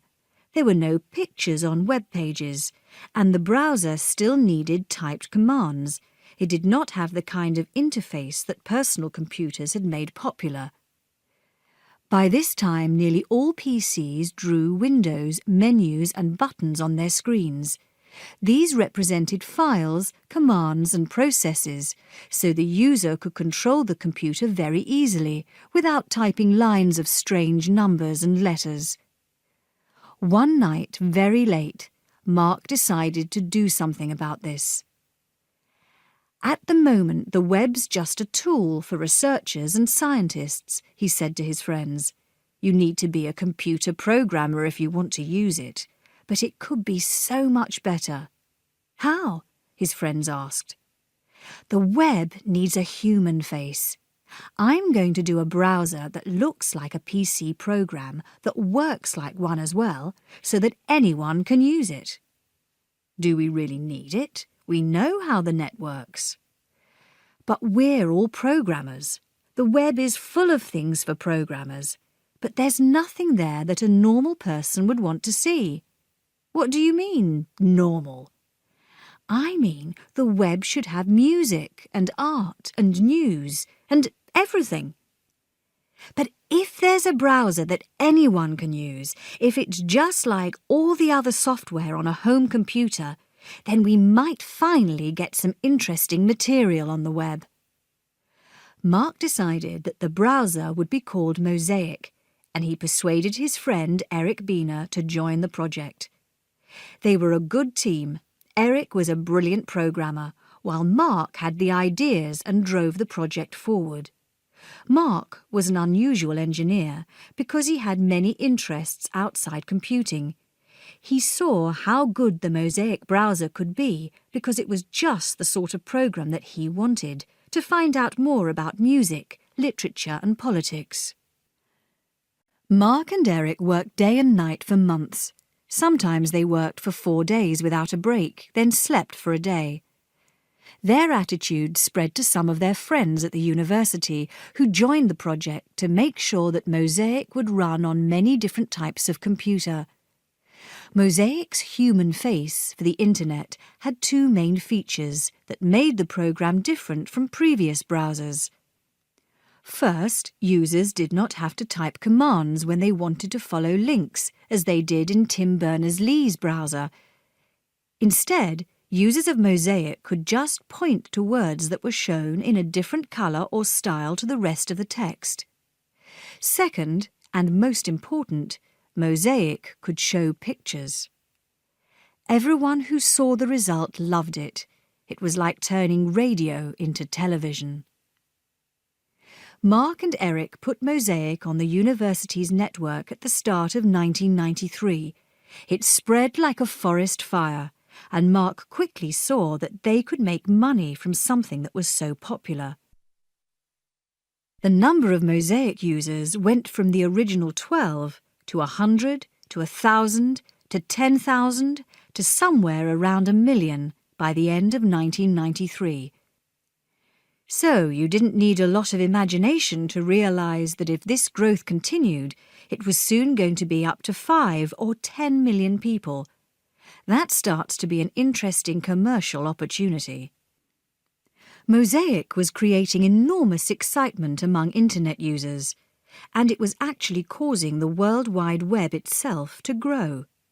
People suddenly realised, here's the most convenient way possible to share information, says Mark. In some cases, it was very useful information that they needed to share anyway. In some cases, it was just because they wanted to, and that still continues. Suddenly, almost anyone with a computer could create a homepage, a personal document that can be seen by everyone on the World Wide Web. There are homepages about almost everything imaginable, from politics, religion, and the state of the world, to the author's meetings with creatures from other planets. It costs almost nothing to make a homepage, and any homepage can be seen by an audience of many millions. Some people worried about this new situation, including Tim Berners-Lee. In the summer of 1993, Tim met Mark and complained about Mosaic. "Why did you put pictures in it? That was a really bad thing." "What's the problem?" said Mark. "Don't you like pictures?" "Of course I do, but look what's happening. All the home pages and pictures of everyone's pets, it all takes up space. That isn't what the web is for." "I like pictures," said Mark. "Lots of people like them. What's the problem? Don't be so serious about it. It's just fun." Mark thought that the people at CERN were mainly interested in the web as a research project. They did not really see it as a practical tool that many other people could use for lots of different purposes. But that was why Mark had written Mosaic, to make the web useful and fun for people who were not scientists or engineers. Mark and his friends enjoyed the success of the Mosaic browser, but they did not like what happened next. John Mittelhauser, one of Mosaic's original programmers, came running to see Mark one day in December 1993. He was obviously angry. "Have you seen this?" he shouted, holding the business pages of the New York Times. "What is it?" Mark asked. "It's today's Times. There's a big story on Mosaic." "That's good, isn't it?" "No, it isn't. From the story you'd think that someone else wrote the program. Look." Mark read the newspaper. The story contained a big photograph of their boss at the university. It was long and enthusiastic, saying that Mosaic was so different and so obviously useful that it could create a new industry. But there was no mention of Mark or of any of the other programmers who had created Mosaic without any help from the university. "You see," said John, "before Mosaic, the bosses didn't know who we were. It was just us making plans at 2 o'clock in the morning over pizzas and cokes. Now they're taking over." John Mittelhauser was right. Their bosses at the university began to take over the project. The programmers suddenly found themselves in meetings with 40 people planning their next features. But none of the programmers thought that the bosses really understood the program or its achievements. Mark had a theory about why the university bosses were interested in Mosaic. "They're getting millions of dollars per year in government money for mainframe computing," he told Eric Biener, "and no one really wants to use mainframes anymore. So they've got two choices. They can give up the government money, or they can find something else to do. But you know that if you work at a university, you never give up government money, so you look for something else to do. They saw Mosaic and took it over." Mark saw that he would not be in control of Mosaic if he stayed at the university. He left Illinois and went straight to Silicon Valley in California, the home of America's computer industry. At this time, one of Silicon Valley's most famous businessmen was looking for a new project. Jim Clark had built SGI into a company worth billions of dollars, making small, powerful computers that were designed to be linked in a network. But he no longer controlled the company he had started, and he did not agree with the direction it was now taking. Jim left SGI in January 1994. He intended to start a new company, but he did not have a clear idea of what this new firm should do. Bill Foss was one of Jim's friends at SGI. Jim spoke to Bill on his last day at the company. "Do you know any good engineers?" he asked. "I want to find some good people with ideas." Bill had learned from the web that Mark Andreessen was now in Silicon Valley, so he found Mark's telephone number, gave it to Jim and said, "Give him a call. People say he's a bright engineer." To show Jim what Mark could do, Bill loaded Mosaic onto a computer. This was the first time Jim had seen the World Wide Web. Before he was finished, he sent an email to Mark. "You may not know me, but I started SGI." Jim asked Mark if he would like to meet him the next day. Of course, Mark did know who Jim Clark was, and he agreed to the meeting immediately. Jim and Mark met many times in the next few weeks. Mark was shy at first, but gradually he began to argue that Jim should start an internet company. "We should do a Mosaic killer," he said, "a new web browser that's clearly better than Mosaic. It's the obvious thing to do." "I don't understand," said Jim. "How is it obvious?" "Just look at how many people are using Mosaic," said Mark. "And look at the web. It's taking over the internet. The size of the net is doubling every year and a half. So by the time we get some products on the market, 50 million people will be on the net. You've got to be able to make some money with 50 million people using your product. We have to get into this business." "But every person I talk to tells me no one makes money on the net. I'm supposed to be in business." "That doesn't make any sense," said Mark. "It's just like saying, who's going to sell the first telephone? Who's going to buy it? Who will they call? Someone always has to be first. In every new market, there's a company that takes a risk and gets very rich." Jim listened to Mark, and eventually he said, "I'll put money into that. Personally, I don't know how we'll make money, but I'll put money into it, and we'll find a way to make money later. There's got to be a way to make a profit in a market that's growing as quickly as this." Jim and Mark flew out to the University of Illinois to see Mark's friends who had helped to write Mosaic. Jim would only start the new company if he could hire all of the original team of engineers. This was not difficult because, as Eric Biener says, life was sad and much quieter since the university had taken over and Mark had left. So Mark's friends came to Silicon Valley and Mosaic Communications was born, and quickly died. The name Mosaic and all of the software were owned by the University of Illinois, not by the people who had created the program. "I didn't think they'd care," said Jim. "In fact, I thought they'd be pleased. Other universities like to see their graduates start businesses." "They didn't like us very much in the end," said the programmers. "Yes, they're probably upset that I've stolen you all away when you were working like slaves for them." In April 1994, the company became Netscape Communications, and Jim made sure that the new software did not contain any of the Mosaic program. The engineers had to write a new browser and a new web server, the program that sits on a distant computer and delivers web pages to browsers. Both programs had to be faster than Mosaic with more features. They also had to crash less often than Mosaic. When a program crashes, it freezes so that it cannot be used anymore. Sometimes the computer must be switched off and on again.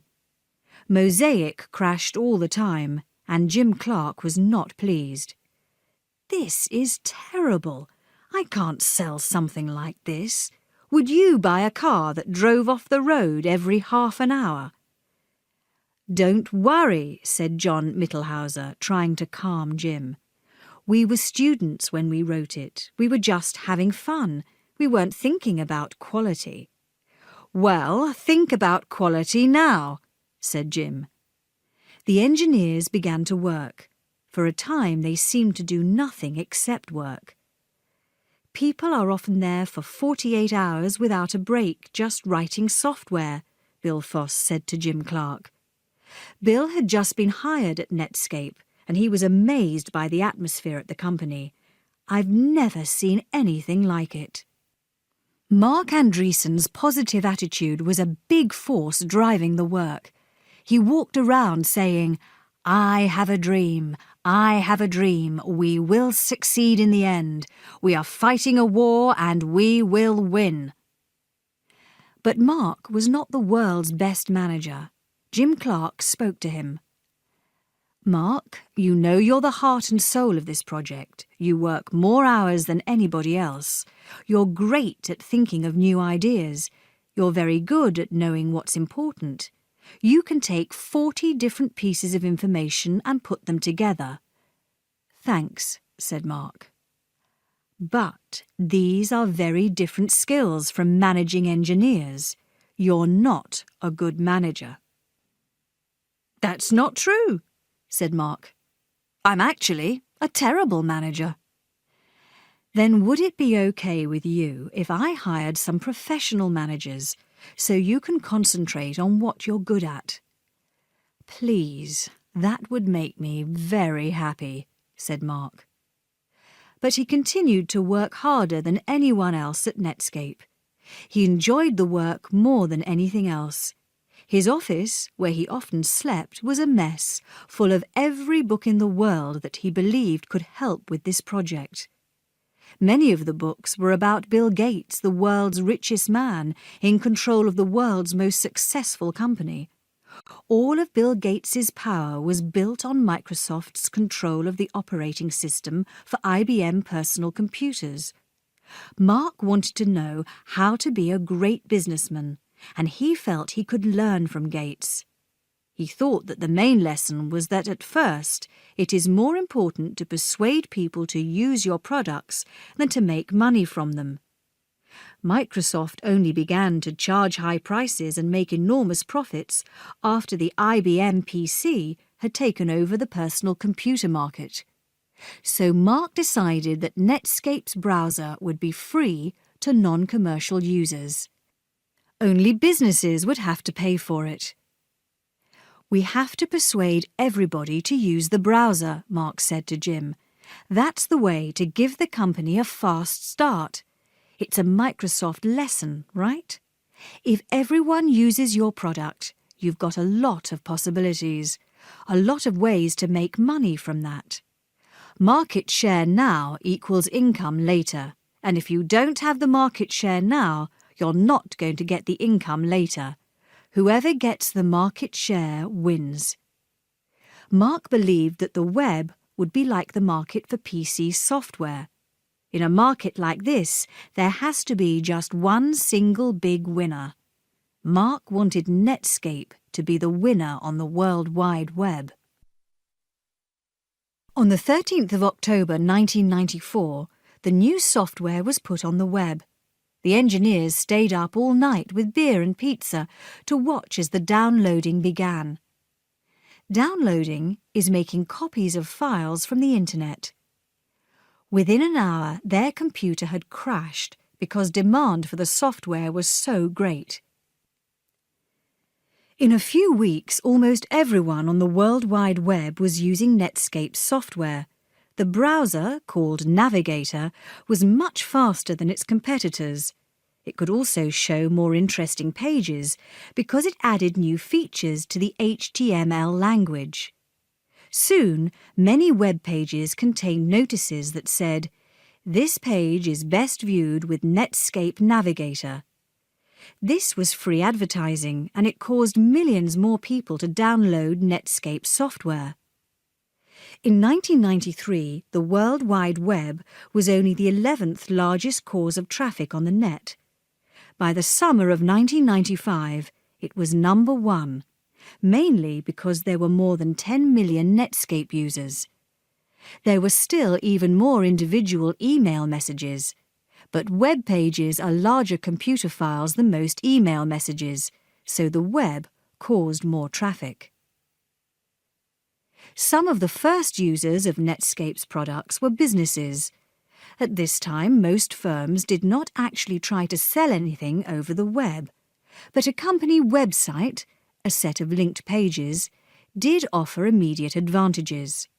First, it could cut costs. It is much cheaper to put company information on the web than to pay people to answer phones.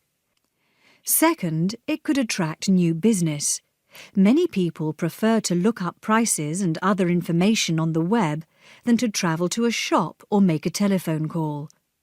Third, the web became very fashionable very quickly among businesses as well as individuals.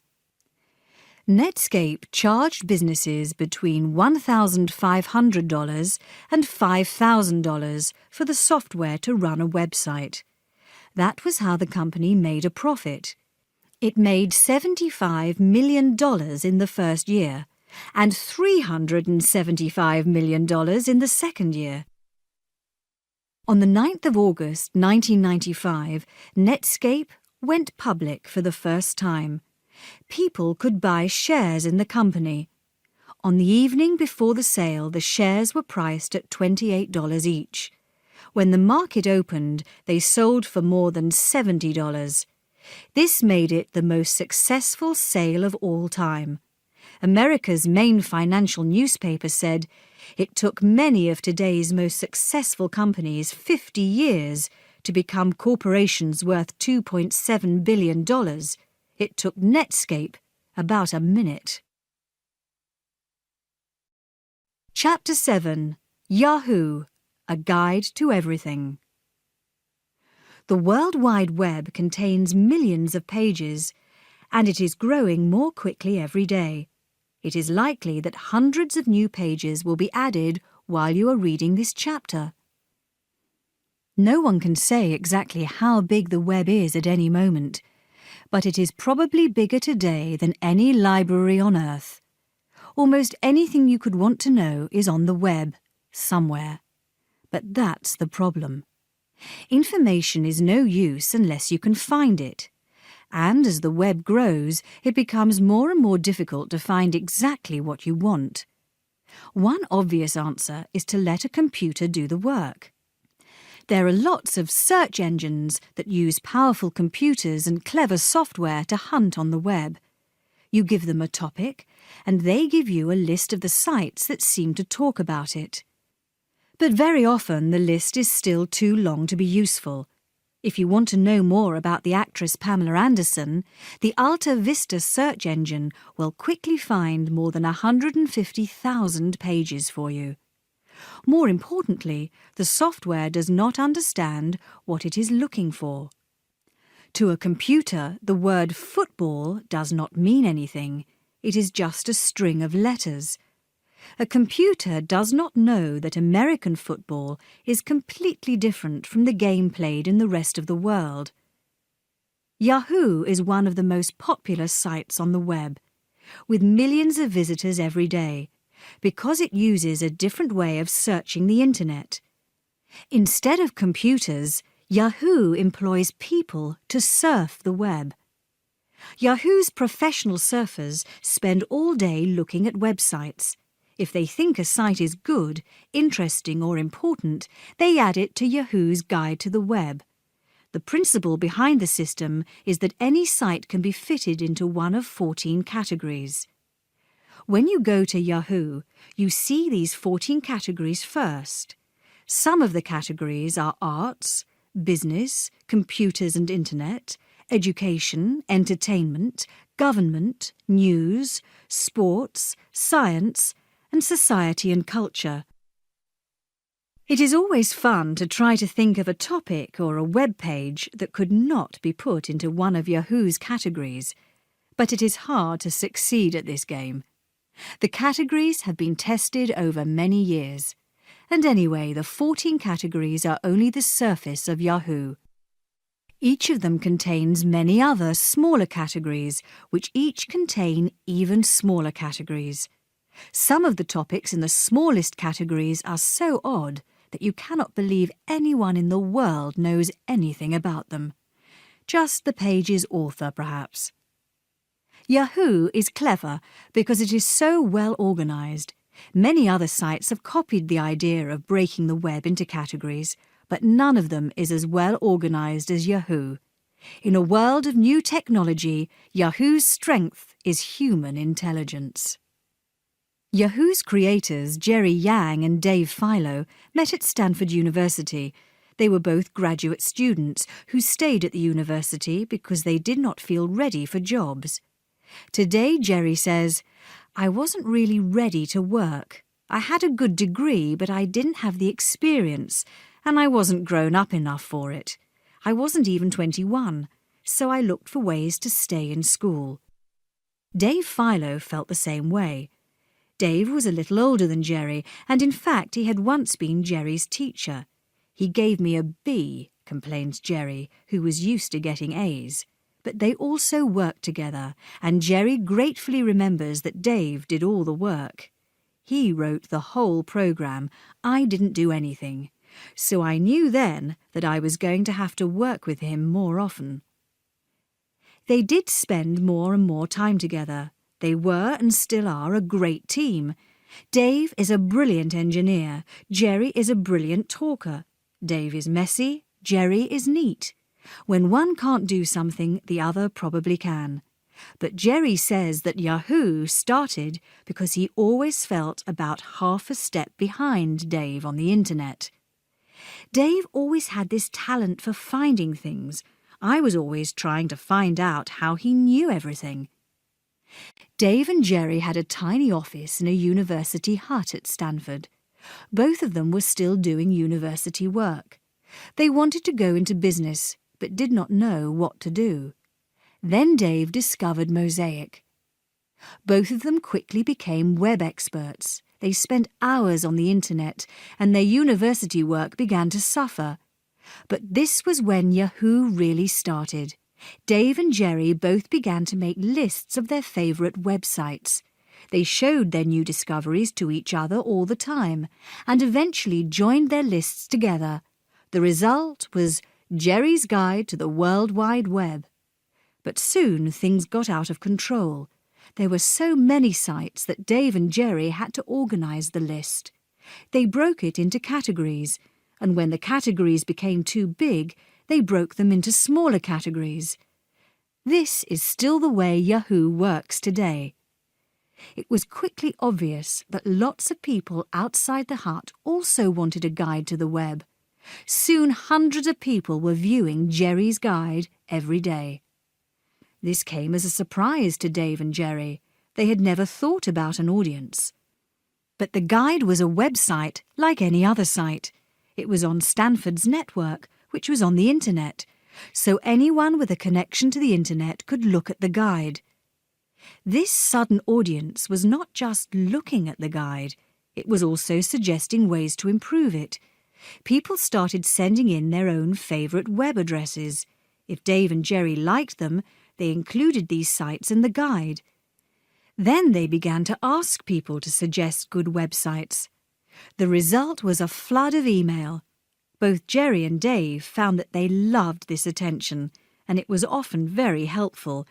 They were able to make the guide better, which led to more traffic, more emails, more sites in the guide. After a few weeks, Jerry decided to change the name of the site to David and Jerry's Guide to the World Wide Web. "Why are you changing it?" said Dave. "I don't want my name on it." "I know," said Jerry. "That's why I did it. Now you'll have to think of a better name." At first, Dave only knew that the name had to start with YA. Lots of his favourite computer programs were Ya something because the authors were often too exhausted to invent an original name by the time they had finished the program, so they just called it Yet Another Newsreader or Yet Another Email Program. Dave and Jerry sat down with a dictionary. Ya. Yataghan. Yataghan? Yes, a type of Turkish short sword with a double-curved blade. How about Yankee?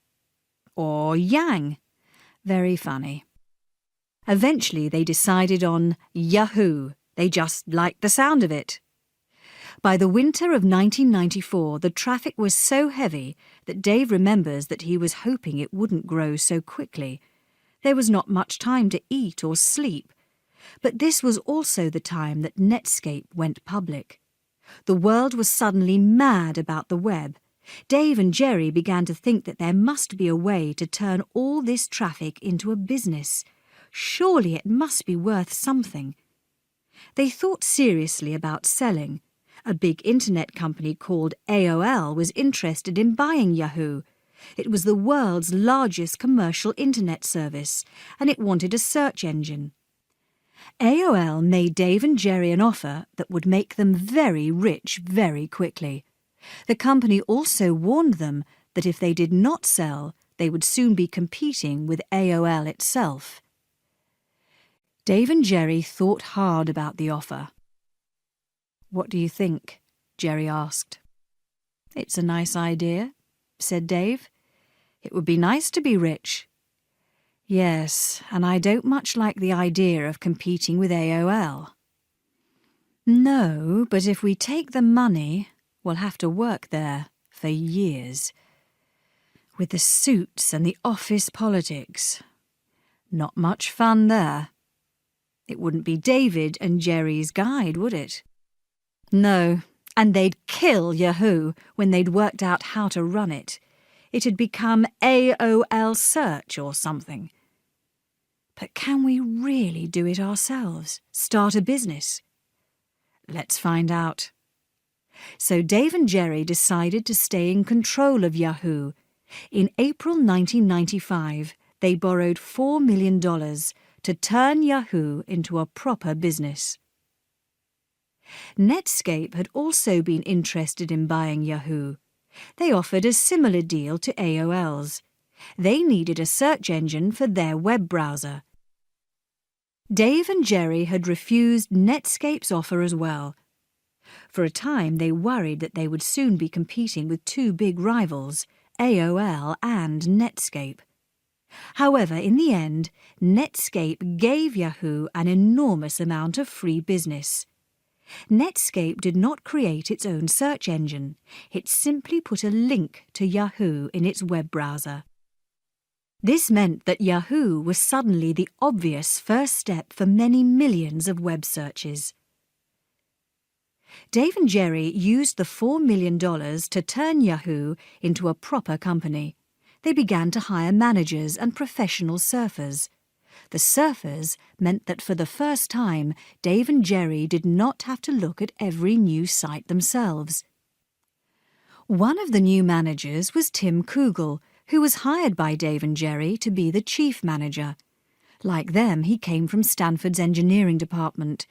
His job was to decide how to make money from this amazingly popular but free service. Advertising was the obvious answer to this problem. Yahoo began to sell space on its pages in August 1995. It was no surprise when the change was greeted by a flood of angry email from existing users. "I can't believe you're doing this. We thought Yahoo was different, but now it's just like any other business." But the emails soon stopped, and if the people who wrote it did stop using Yahoo when the advertising appeared, Yahoo did not notice. There was never any fall in traffic at the site.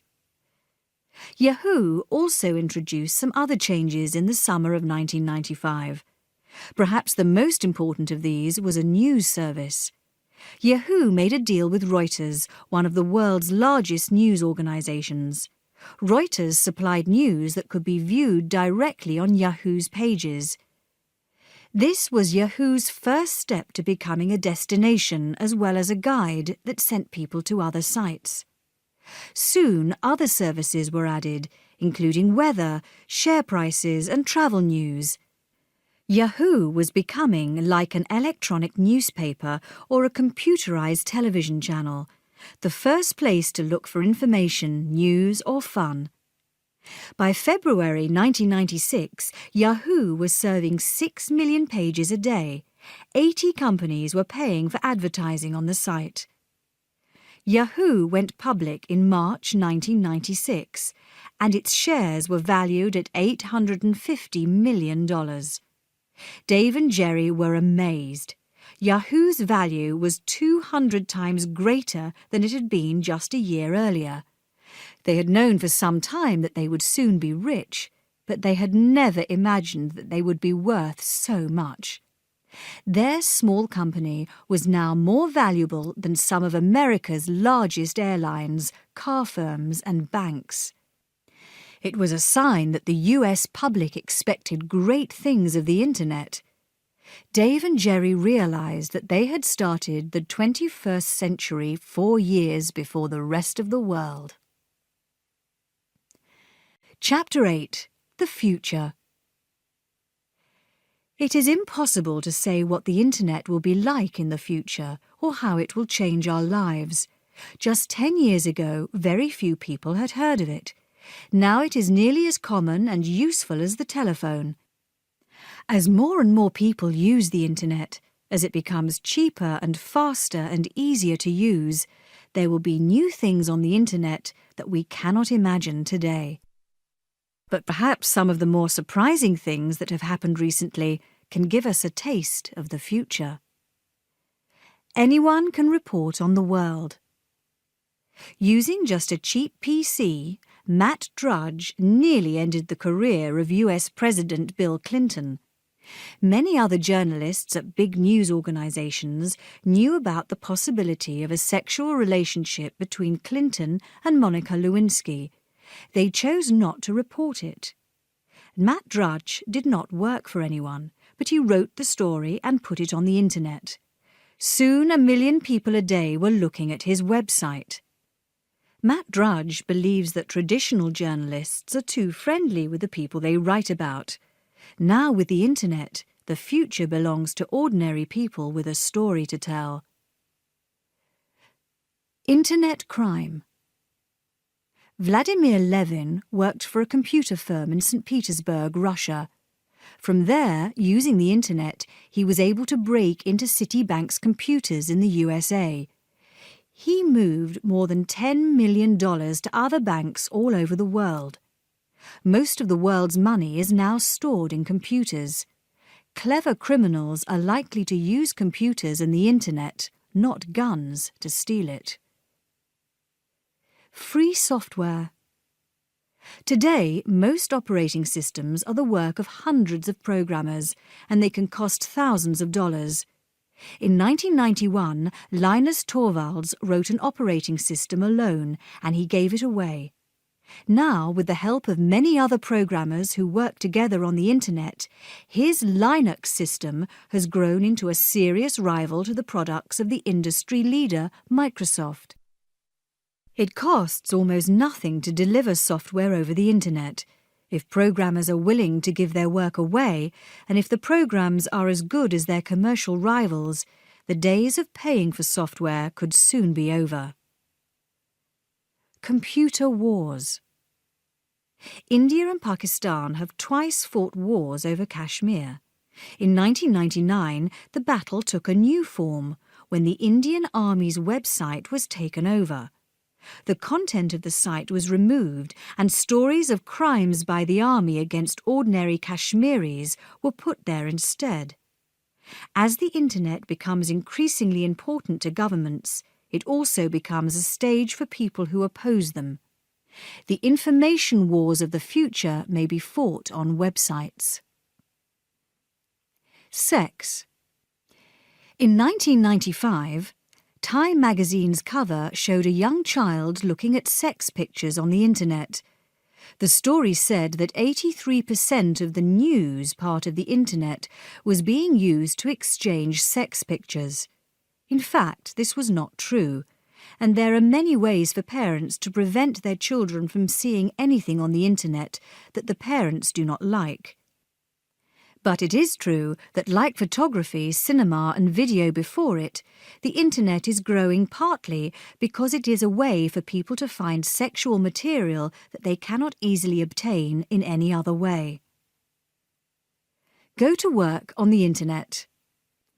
In Bangalore, India, thousands of computer programmers work while their US bosses are asleep. At the end of the day in Cologne, Germany, engineers send the designs of new cars to their colleagues in Dearborn, USA, who continue the work. In the future, the place where you live may become less important than who you are and what you can do. Are we alone in the universe? The project SETI searches for radio messages sent by intelligent life on other planets. It looks at radio waves from every part of the sky, searching for a pattern that means that another form of life is broadcasting. The problem is that there are many hundreds of millions of possible messages and many fewer mainframes to examine them. David Anderson of Berkeley University has an answer. His project, called SETI at Home, sends data to tens of thousands of home computers over the internet. A program works in the background when your computer is not doing anything else and looks for a message in the data. So the first contact with creatures from other worlds could happen on your PC.